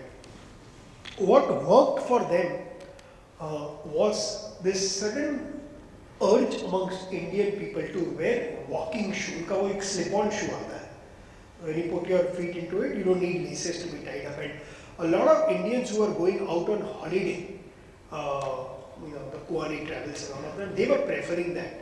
So their walking shoe somewhere got a lot of traction. And that's where I guess they got that. So if you look at a Nike customer is not a Skechers customer and vice versa. Skechers are all walking customers, so they succeeded. When we took a bet, we were not targeting just the walking customer. We had two shoes which were walking shoes, but we were targeting people who were first timer wanting to play a sport or something. So completely different. Plus the deep pockets that Skechers had, they built the brand. See, उनको India में product के लिए invest नहीं करना था. Their entire product, R&D, all of that was happening in US because it's an American company. Whereas in our case, we had to do everything, which was also now today when I work in Burger King, I tell people, if today I have to choose between building a business and building a brand, I would choose to build a business. Which means I don't mind today if I were to restart this business, if Anta were to come and tell me, here, build Anta in India, like we are opening Burger Kings in India. The brand is Burger King, brand belongs to them, I have to focus on the business. Similarly with Anta, product, design, all of that is their responsibility. I just have to sell. I will build a brand. I will build a business around that. So, because we tried to do everything, right? We wanted to build the product ourselves, have original design, original development, do our own retail, build our own brand. We tried to do everything together, which I think we made our business model very capital intensive. Yeah, I have a question. Please. We have a member in our chamber. So myself, Ashish Bumrah. Hi Ashish. And I really appreciate the way you described your story. Thank you. So sir, we have a member in this chamber who writes, if you sacrifice speed, you can get your business off the ground in 2-3 years. But in those years, you can lose your uniqueness. And a significant market share. In this hyper-dynamic world, startups cannot afford to compromise speed. Compromise? Speed. Whatever you do fast. So when you narrated your story, so you gave an example of Radhakrishanji and Kishorji. So tortoise and rabbit story. And we all know what happened to Kishorji and what is happening to Radhakrishanji. So we have a live example. But what is the takeaway? So it's okay that you've taken it with a pinch of salt and you have moved on. But with this narrative which I just read out and with your story, how do you all balance this? I think my answer to that is, Ashish, very simple. It's a function of who's writing the check and what is his vision. So assume we wanted to take the elevator and not the stairs in DeFi. I needed somebody to write a check to build the elevator, right? So if I had an investor who would have said go and I have 100 crores, go, who knows, probably we would have been successful. The challenge was when initially, and I didn't mention this, when we were still in progress and we were meeting a lot of people, a lot of VCs approached us to take capital from them. But at that time, our view was, हमारे पास तो 3 इक्के हैं, right? Why should I share my returns with you? What I didn't realize is you are not just sharing returns, you are also sharing risk with them. So if I have to play this again with this same intensity, velocity and aggression, I will want somebody to write the check for me. And if somebody is happy to write a 100-200 crore check, the same story. Because at that point of time, when you have 200 crores or 100 crores in your bank, opening 20 stores is still going slow. But when you have 20 crores and you are putting entire 20 crores and starting 20 stores, then it becomes very, very fast for you. That's why you don't get a chance to come back, which I didn't get. But if I had 100 crores, or if, as he was saying, if I had taken Nikhil Bora's money, I would have got the next chance. And we also had a direction if we get the next chance. When we met Kishorji and we told him that we knew what all we had to do with the product to bring the price points down such that I don't compete with the Nike. The roadmap and the blueprint was there. Unfortunately, the patience and the capital was not. So which means that speed is important, but we have to be financially prudent. We have So to. two roles, right? When Rakesh Bhaiya used to tell us, you ask Rakesh Bhaiya today why he doesn't invest in Zomato. Speed, right? He says businesses should be built in cash flows, through cash flows. He likes that kind of stories. So there is no right or a wrong answer, but there is a way to do either of the business. Today, a Zomato and Swiggy both are sitting on close to about 4,500 crores of cash. And then they can run their business by burning 2,500-3,000 crore a year. My problem was I had 20 and I was burning 20. So that's the difference in my view. Got it. Thank you.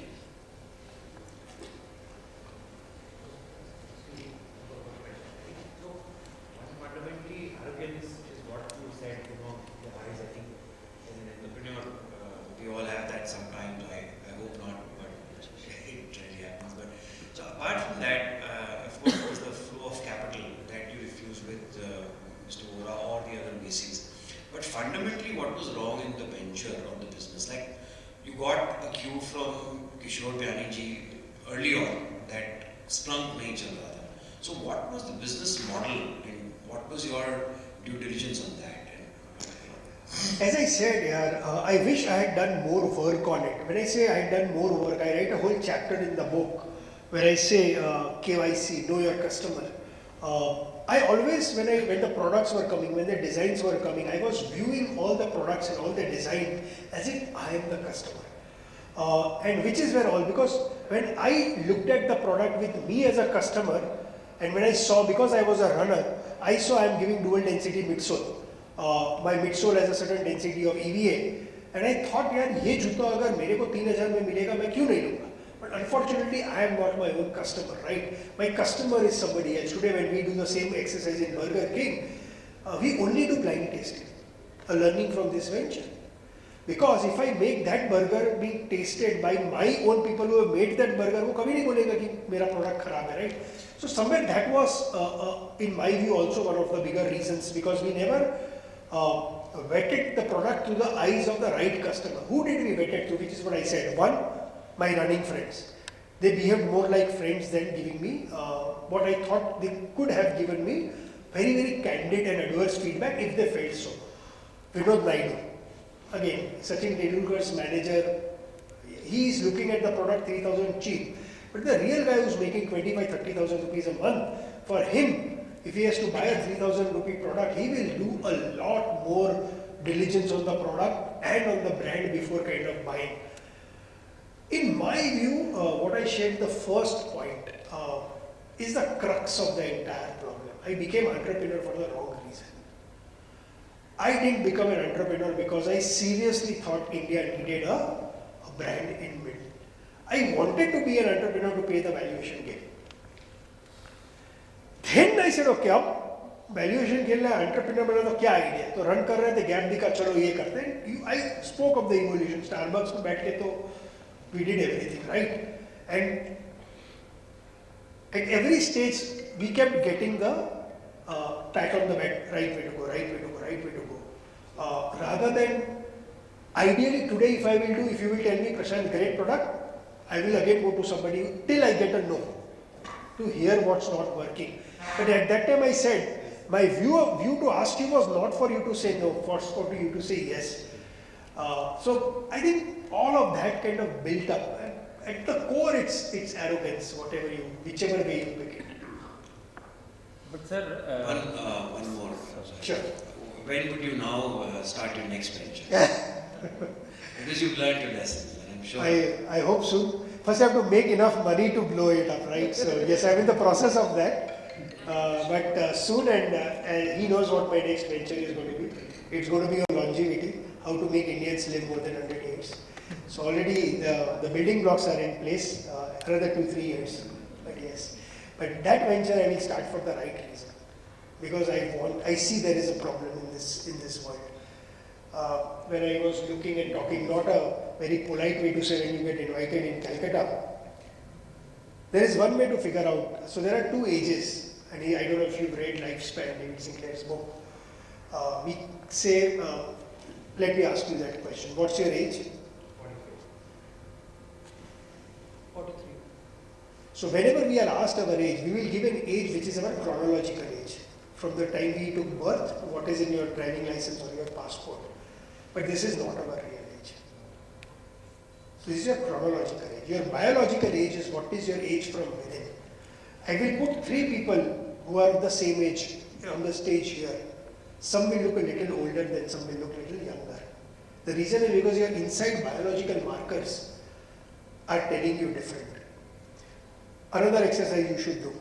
Your visceral fat or your tummy to your hip ratio should be less than 1.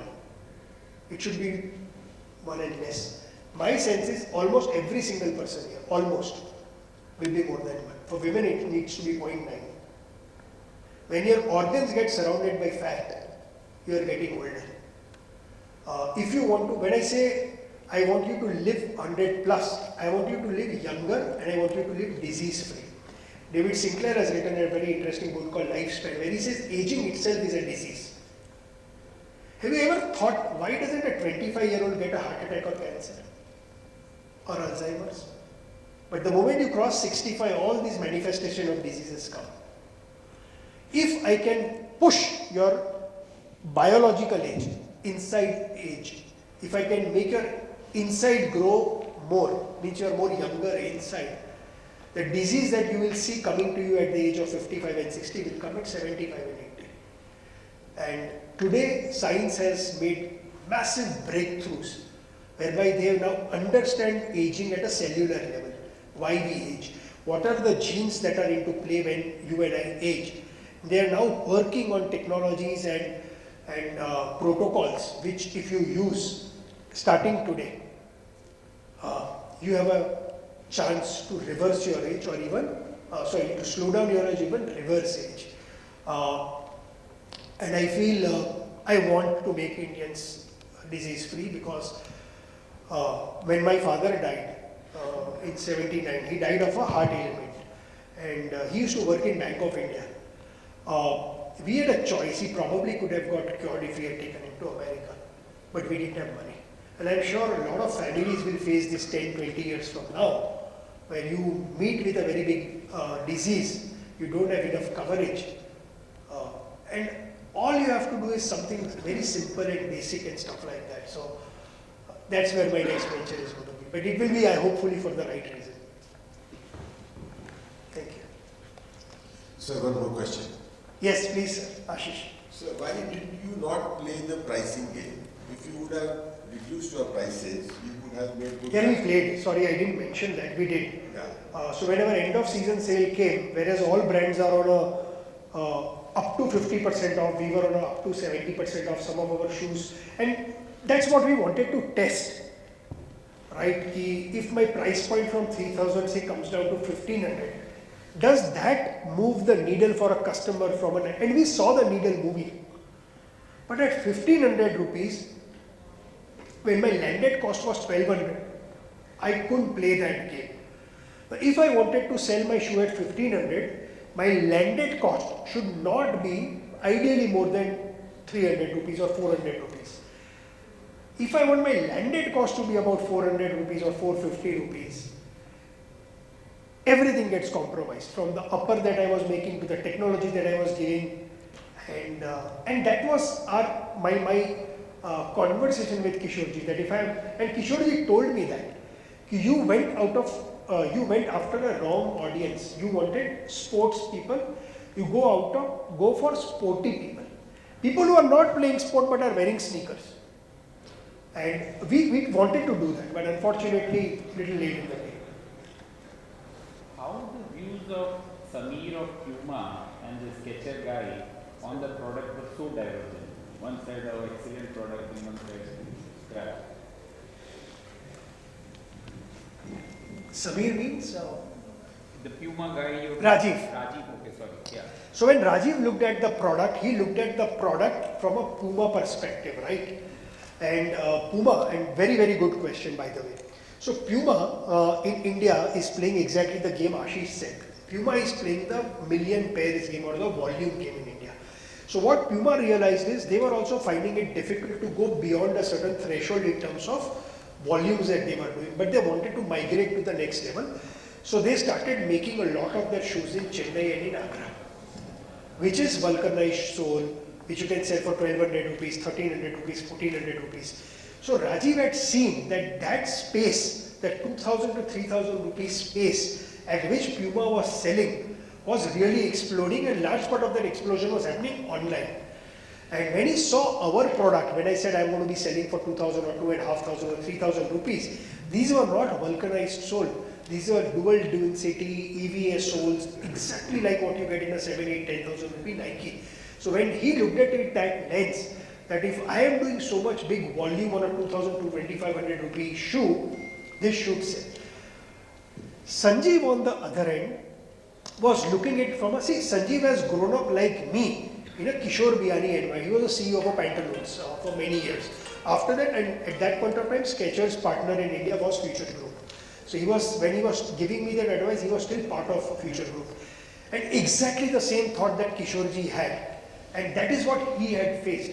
He saw the product, he said that you have to compete in this marketplace. In your narrative, you never ever took the name Skechers, but your big competitor is going to be even Skechers. And when he wore the branded, and before Sanjeev was the CEO for Pantaloons in Future Group, he was head of marketing. So Sanjeev comes with a brand background, and he looked at that from a brand standpoint, and his answer was very clear in front of him. Will this shoe stand in front of a brand? His answer was no. But I didn't listen to him. Sorry? What happened to the order that you got from Amazon? Oh, Amazon, we got the order. So Amazon gave us an 8 crore order. So that order had two riders. So one, this was a purchase order. So they paid us that 8 crores. But the other rider was when the shoes don't get sold, then they will return the shoe and we have to replace it with our new season shoe. So we got that 8 crores, and that 8 crores was footwear, was apparel, was... It's not that we did zero sales. Our first year revenue was about 11 crores. It was not bad. But compared to the expenditure that we were doing, our revenue was not catching up. In the business model that we had made, the 11 crore number that we did, against which our expenses were close to about 18-20 crores and a 7-8 crore kind of a loss. Our forecast for that year was that we will do close to about 23 or 24 crores of revenue. So, and of that 11, 8 came from, as you know, Amazon. Sorry. Yeah. So I have a question. There are two parts of this question. One is, my son is a national level basketball player, and he was very specific to me when he asked for shoes, and he pulled out some data of Jordans and specifically that the sole has this and that, and just couple of questions before you were asked about it, and you mentioned about the differentiation strategy of 85 with Skechers and Puma and all. So the aggression which Defy brought in to promote the brand with 20 stores and not just 4, wasn't it justified that time? Because if it wouldn't have light on a differentiation strategy, it could have easily been copied. It could have been copied and somebody else pulling on that 30-40 crores and then building up another brand, and it would have moved on fast. It would have been justified had we followed through. So a 20 store strategy, as I said, 5 crores is less, it's not more. So if I really wanted to do justice, I should have had more money to spend. Also, building a brand takes time. And which is why stock market values branded business very, very differently compared to a commodity business, right? Because a brand has a power to get you back into the store. That's how it's aspirational in that sense. Burger King as a brand, you have burgers available, but you will go to a Burger King because the brand resonates with you. So 5 crore was not a problem. My problem was 5 crores was too small, especially in Diwali. And after that 5 crores, because I did not get that revenue jump that I was expecting, I did not have more money to spend. So to that extent, the answer is not that it was not justified. What was not justified is what to do one spurt and then give up. So in Burger King, we just come up with our Hrithik Roshan campaign, where we come up with our stunner menu. But my budget, not just for this, but my budget for the next 6 follow-up campaigns of Hrithik Roshan are already committed. That's how you build a brand. When we spent 5 crores on brand, what did we get out of this? 2 cities, Bombay and Bangalore. We got hoardings and we got bus shelters. That's it. Now when you look at yourself today, when you travel in the car, some people today read newspapers, some people are looking out. I am only catching the attention of people who are looking out. A 360-degree marketing campaign is I want to touch you anywhere you are. So if you are somebody in the morning who's listening to Spotify, I want to be there. She's probably reading a newspaper, I need to be there. Somebody is listening to a radio, I need to be there. When you do a 360-degree marketing campaign, chances of it working are higher. But when you have 5 crores in a period of Diwali, you take what you get. But in your mind, though this 5 crores, we later realize it's too small for a campaign from a broader picture perspective. For us, it was a very big number. So basically, the overconfidence led to the aggression, and then the aggression led to the reality turnout thing. As Utpal said, right? He said if this business succeeds, it will succeed great. But if it does not, then you may not get a chance to get up. And that's exactly what happened. Did you sell the brand finally? Sorry? Did you get something for the brand? No, yeah, I still have it. Who knows? So why Kishore Biani failed? Was there no D2C company which was wanting to become a brand which is that? Yeah, very good question. I'll give you my insight or my reason for that. I told you about my past, right? My childhood and poverty and all of that. In those days, what would happen in my childhood now? Every bad thing you had to overcome it very fast. कुछ का खाने नहीं मिला आगे बढ़ो life में. You don't have a choice, right? Even if I go and cry, my mom going to give me 2 whacks and say, shut up, we don't have money, don't have money. So life, I don't know, somehow has imbibed in me personally to move ahead very fast. So what happened is it was difficult to shut down the business for me because too passionate about, it's right in the book. It's like cremating your 30-month-old child. It's tough emotionally. But financially I moved on very fast. It didn't matter too much to me. Yes, of course but I could move on. And because I had moved on, I didn't think of monetizing what I had. And it's just so close to me, I just feel at some point of time, kuch to karenge uske saath. I don't know what. Sir, Kishore Biani failed. And have you ever evaluated what was the reason behind his failure? Was it a model or what I is the think business? debt. Or what? If I have to put one thing, it's debt. So if you look at the Kishore Biani model, and I give this example of say Flipkart, Bini Bansal, Mukesh Bansal model. Both very aggressive. Bini Bansal, Mukesh Bansal had to combat Amazon. Kishore ji in his later day had to combat not just Reliance, but he had to combat DMart, he had to combat Aditya Birla, so on and so forth. A lot of guys were getting into retail. And I have not met somebody who understands consumer and his power of observation and his feel for retail like anyone. Whatever Reliance is doing, all of them are doing.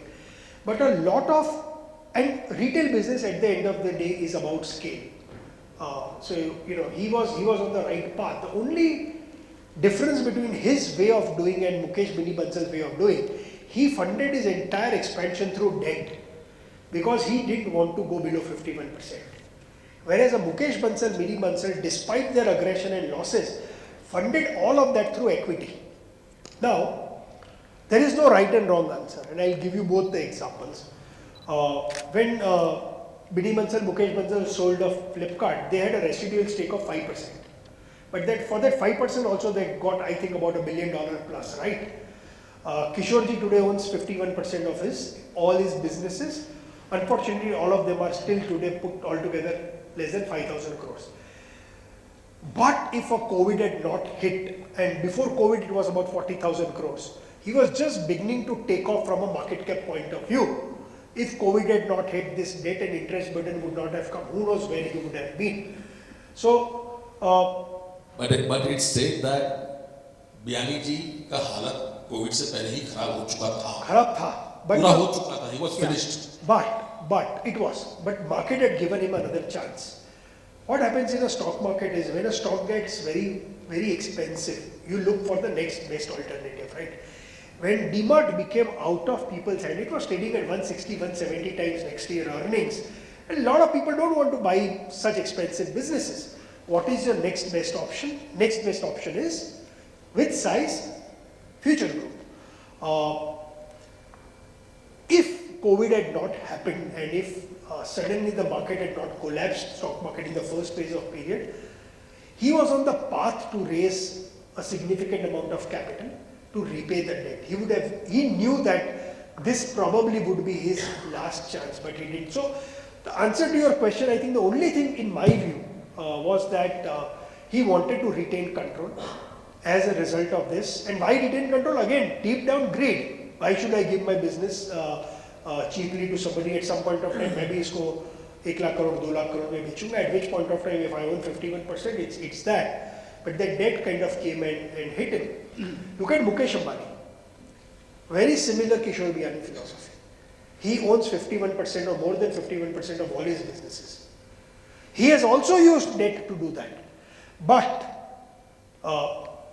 obviously his size and scale and his network and his relationship are nowhere. You can't compare with what Kishore ji had at that point. Equity to बेचना पड़ी गया Aramco को. Exactly.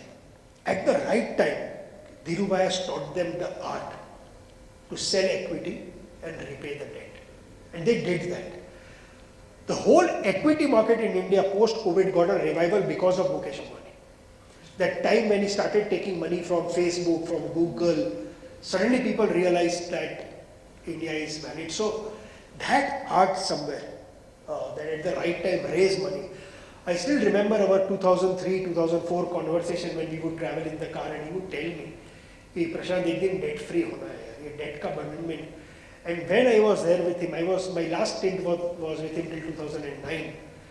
In my time, I had told him 2-3 times, Kishore ji, ab opportunity hai. Apne equity raise karke debt. He said, thoda aur wait karte hain. That greed, right? Apne Bengali mein bolte na, lobe paap pape mrityu. Thank you. So you made most of your fortune with your stint with Mr. Jignesha, as you said. Please throw some more light on your roles in his tenure with him. Sorry, you throw more light on? With what your job profile was with him that time. Sir, when I joined him, my job profile was very simple. Jignesh Bhai at that time had 9 exchanges, right? And he's a very hands-on entrepreneur. He, like most of us, right? We want to do things. He did not have the time to go and explain his story to people. Exchange as a business are infrastructure business. They are financial infrastructure business. It's like आपके यहाँ माँ flyover बना. जब वो flyover बनता है, it takes time.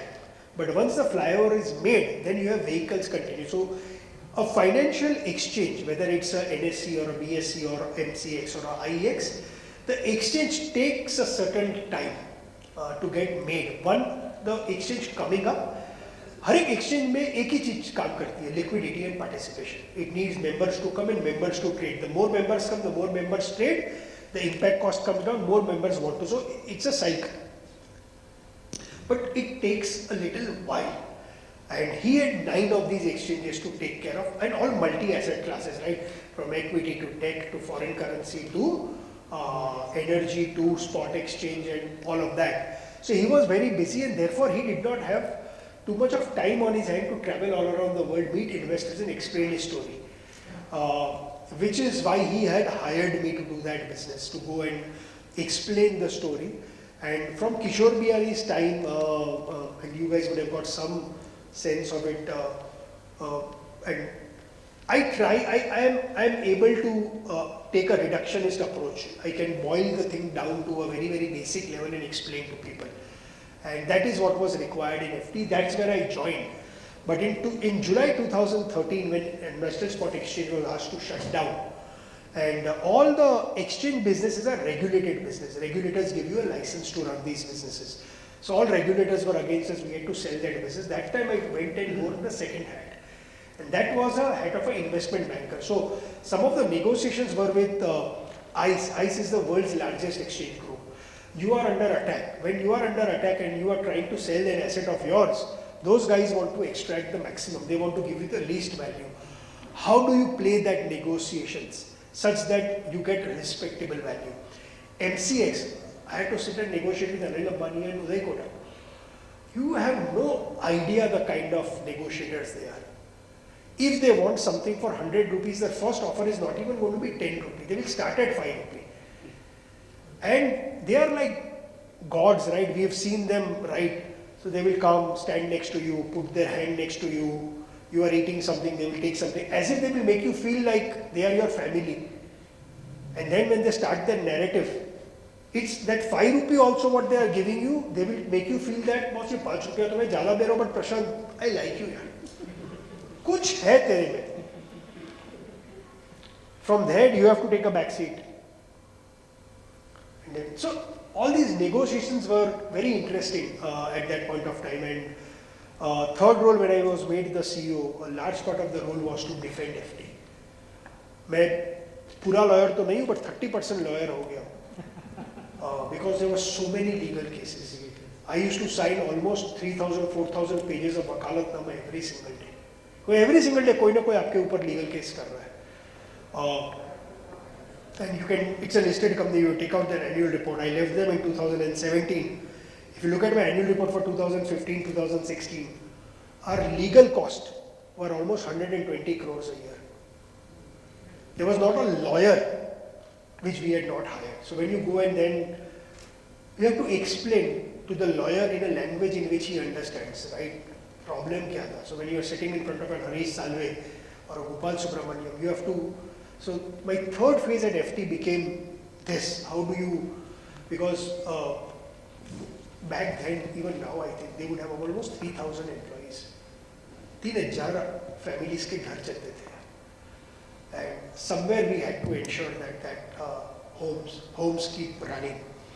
Second, despite whatever is written in the press, etc., we knew we had not done anything wrong. Legally, we will win, and that's what has happened. Jignesh has won every single case in the court of law.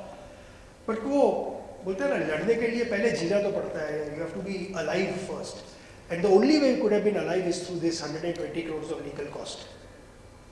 And for that, we had 2,000 crores of cash lying. We couldn't utilize the cash. But the interest from that, we fought legally and said, interest to मेरे को use करने दो for the running of my business. And Supreme Court allowed us to do that. So the treasury needed to be managed very well. Because सबकी आँख उस पैसे पे थी. So I kind of, along with the legal pieces, I kind of started looking at managing the treasury. So that was kind of the role with Jignesh. In your professional life, you were throughout a finance person, but not really an entrepreneur. And when you became an entrepreneur, you actually execution part you handled quite well in terms of creating a product as compared to Puma at same price level, which was much superior. You executed 20 stores from idea to execution, that was just about 15 months period. But in terms of financial, what you would call jugglery or valuation game or raising equity, that's where actually probably you made more mistakes. So Rakesh Jhunjhunwala has a very, sorry to cut you, but I'll take your questions after this. yeah, that's my question. So how that happened? So, okay, very simple answer to that. And this is what Rakesh Jhunjhunwala used to tell us, that the worst of mistakes are made in best of times. So when you are, as I said, मैं तो Amitabh Bachchan, Akshay Kumar, Shah Rukh Khan, sab together on cocaine tha. And I think somewhere he also was trying to ask that same question. If I had to pinpoint where did this whole house of cards kind of collapsed, either it would be, I would say, arrogance, because red flags थे बीच में. किशोर बियानी ने red flag raise किया था, उत्पल ने किया था, संजीव अग्रवाल ने किया था, शायद और भी जनों ने किए होंगे, पर हमको सुनना ही नहीं था. क्यों नहीं सुनना था? And if I, as I said right in the beginning, if you go 7 levels deep for the why, somewhere वो arrogance थी यार, कि मुझे तो सब पता है, मेरे को तो सब कुछ आता है. So I read recently a book called Principles by Ray Dalio, and Ray Dalio's fund is the largest hedge fund, Vanguard, and he talks. He's written a book on the principles that he has learned in his life and in which his fund operates. And he says we operate on ruthless transparency and idea meritocracy. So you give merit to the idea or to the thought. Just because that thought is coming from somebody below does not make that thought invalid. मेरे current firm में we have this big problem. Private equity anyways think we are God's gift to mankind because हम लोग check लिखते हैं, right? और वो जो पैसा देने वाला होता है उसको लगता है कि बस मेरे पास तो एक अलग ही पावर है लाइफ में. So हमारा ऑर्गेनाइजेशन में at the lower level we have associates जो जिसको हम लोग डॉग्स वर्क होते हैं वो करते हैं बेचारे. फिर उसके एक लेवल ऊपर एनालिस्ट होते हैं जो हमारे फाइनेंशियल मॉडल्स वगैरह बनाते हैं. उसके बाद हमारे एग्जीक्यूटिव डायरेक्टर्स होते हैं, उसके ऊपर एमडीज होते हैं, उसके ऊपर सीनियर एमडीज होते हैं. And every business in which we invest, we have something called as a pre-investment committee. Investment committee is only 3 people, which is the founders and all. But pre-IC होती है. Pre-IC में all of us are allowed to participate here and ask a question. Invariably I have seen, and I have tried to play this trick. So I will tell my associate कि तेरे को जो भी question पूछना है ना, तू पूछ. अगर वो एकदम लोएस्ट लेवल से वो क्वेश्चन आया ना तो कोई सुनता ही नहीं है बेचारे की. It's completely disregarded as if वो तो मच्छर है, उसको तो मरना ही है. सेम क्वेश्चन अगर प्रशांत देसाई पूछेगा तो सो यार if you can respect idea meritocracy, it requires you to overcome your ego. Suppose आपका क्या business है, I don't know, yeah, where you work, but suppose an idea is coming from a peon. It requires a lot of courage to even debate that idea. Forget about accepting it, right? Because in your mind you feel he is not intellectually qualified to give an idea. मेरे लिए तो it was the reverse. So सोचिए मेरा arrogance किस level पे होगा. My red flags were not coming from peons और associate, they were coming from Kishore Biyani and yet I disregarded them. So when I come to think of it I also feel ashamed कि how arrogant was I. And then when you see what happened to you, you don't get surprised कि ये तो होना ही था. You go on YouTube, hear Vijay Shekhar Sharma, आपको वो प्रशांत देसाई और कोकेन ही सुनाई देगा. And which is what my view is, right? When if these are some of the things that resonate with you कि यार जो प्रशांत ने किया वो शायद मैं कर रहा हूँ या करने वाला हूँ, ओनली रिक्वेस्ट सोच लीजिएगा एक बार कि सामने ही खड़ा है.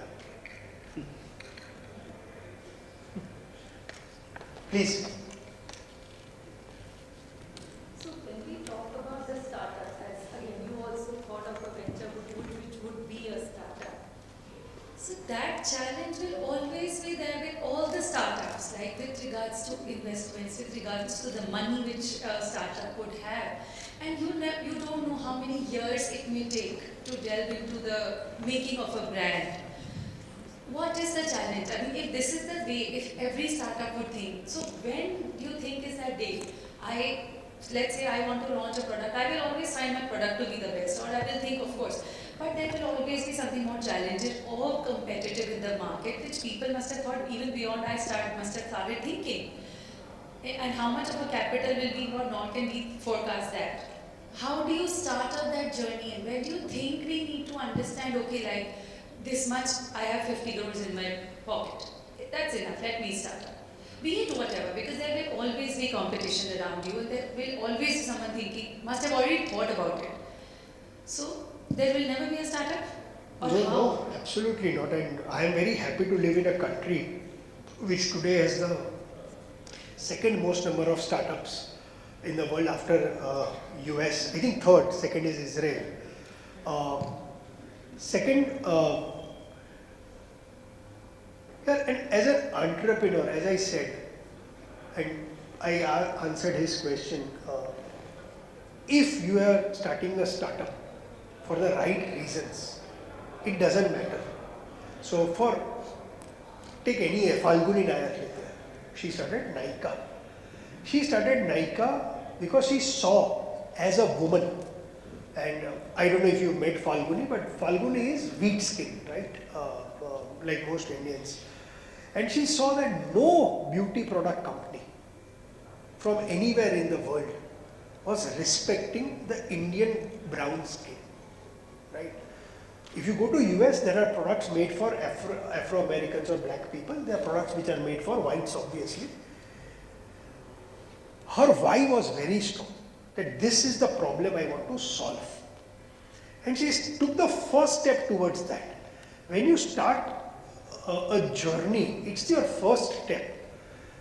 What I have learned in my journey, that if you keep an open mind, which is also what Ray Dalio writes in Principles, there are enough people who will give you enough feedback for you to know what your next step is going to be. The question is, are you open to listening, changing, doing course correction, and then moving ahead? As he also mentioned, if I am in a breakneck speed, sometimes speed is your friend. Especially in the e-commerce world, if you have an idea, you have to make speed your friend because your competition is just a click away. In which case, you know that my differentiator is not the product, but the speed at which I can take the product to people. Which means I need two things. I will need to spend a lot more money on marketing. And number two, if I have to spend a lot of money on marketing, and if I don't have that money, I will need capital. You will get your answers.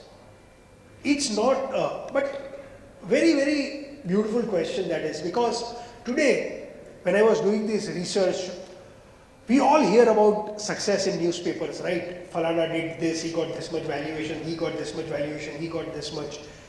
The real fact is 96% of the startups fail. And which is why it's called a startup. If you go back to the history of whether it's Amazon, read this book, The Everything Store of Jeff Bezos. Read Walter Isaacson's book on Steve Jobs. All of this started like a startup in a garage. खाने के पैसे नहीं थे. Parents से $5,000 borrow किया. $10,000. Warren Buffett started by borrowing 10,000 rupees from his father. Rakesh Jhunjhunwala started with 5,000 rupees from. It all starts there. But all of them, and all is wrong, no, I should not be superlative, but most of them, they are people who are open-minded. If you keep an open mind, you will get your answers. So it's not that you need to know everything before you start. Nobody knows. Neither Kishore Biyani knew. Kishore Biyani started, his germination was he opened. His interesting journey was he had to go to the tailor every time to get his shirt made and his trouser made. He said, "Yeah, trouser ही है ना, हर बार क्यों tailor के पास जाएगा?" Through that he got an idea, and he started the culture of ready-made garments. Pantaloon that we say is a derivation of the word patloon. So he started a garment factory to make trousers, but he could not sell those trousers. So he said, "यार trouser बेचना भी मेरे को पड़ेगा."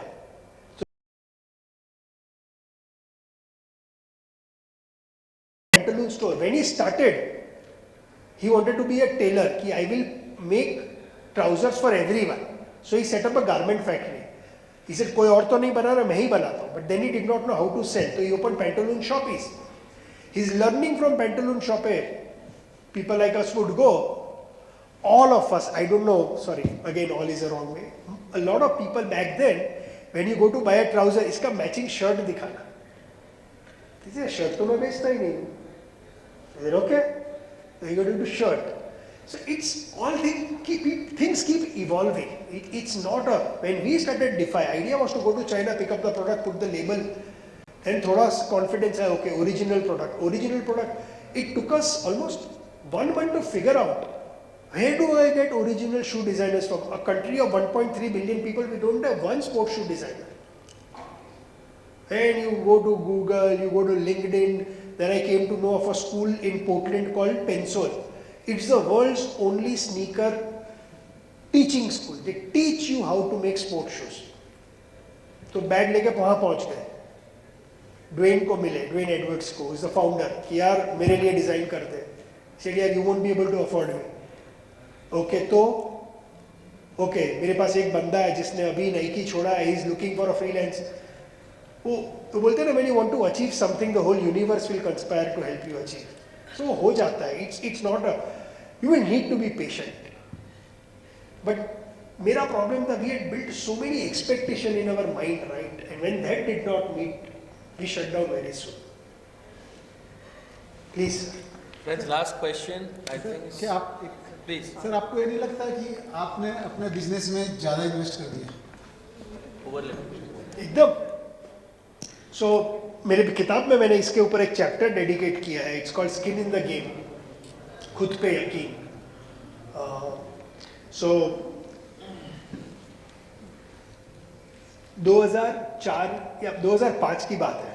मैंने राकेश भैया को एक स्टॉक रेकमेंड किया था, किर्लोस्कर ब्रदर्स. मैं बहुत बुलिश था उस स्टॉक के ऊपर, भैया के पास एक भी शेयर नहीं. फिर भैया ने, मैं बहुत धक्का मारता था तो थोड़े शेयर ले लिए. 3 महीने में किर्लोस्कर ब्रदर्स का stock price went up by 40%. And it's at भैयाज level we play for a 15% reasonable return kind of stories. या 40%. तो प्रशांत देसाई गया अपना पैट ऑन द बैक लेने राकेश भैया, भैया देखा 40% बढ़ गया. तो ये आज नहीं, कितना शेयर लिया तूने? ऐसे भैया 1000 शेयर. ऐसे देख दोस्त, it doesn't matter whether you are right और whether you are wrong. It matters how much money you make when you are right and how much money you lose when you are wrong. तो क्या फायदा हुआ तेरा right होने से? तेरा तो रुपया बना 40,000, तो आके मेरे को सुना रहा कि I was right. इसे लाइफ में कभी नहीं. So when all these play up in your, you at that time you downloaded the information, you laughed about it, you come back. When I was doing Defy, और मेरे को लगा मेरे हाथ में 3 इक्के हैं. It matters how much money you make when you are right, and I was sure I was right. Let's take it fast forward. Assuming I was right, I would be talking about my success of Defy today, right? So it's a relative question. Having gone wrong, I would say I would not have done that.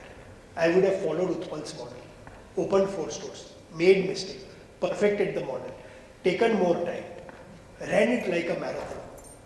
But yes, I would admit. Man, any more questions? I think Prashant has been really patient and has been answering all our questions. Can we have a big round of applause for Prashant? It really takes lot of courage, extremely lot of courage to even admit that we have made a mistake. Admitting and writing a thesis of what we made was wrong and to educate each one of us. As I said, over leverage. I was just trying to ask you also, Prashant, most of us are MSME entrepreneurs, and in our subconscious mind, all of us are in business to make profits. So that cannot be one of the reasons why we all want to make profit. The problem is we all want to diversify. That is why we have made this chamber also, to learn from our mistakes, to collaborate. But it's very difficult, as you said, the process to understand what went right, what went wrong. Not only on startups, in most of our business firms also, we try 10 things. 2 चीज होता है, 4 चीज नहीं होता है. Arrogance आ ही जाता है.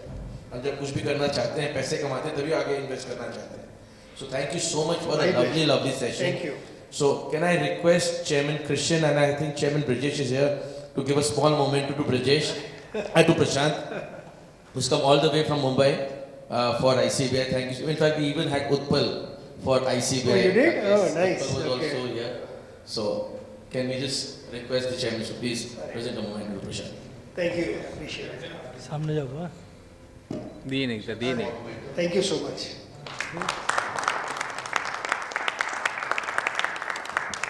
Thank you. Thank you once again for all your time. I request everybody to have a group picture and then we have Haiti waiting for all of us. And thank you once again for some really, really good learning for all of us. Thank you. Yeah. Thank you. Appreciate it.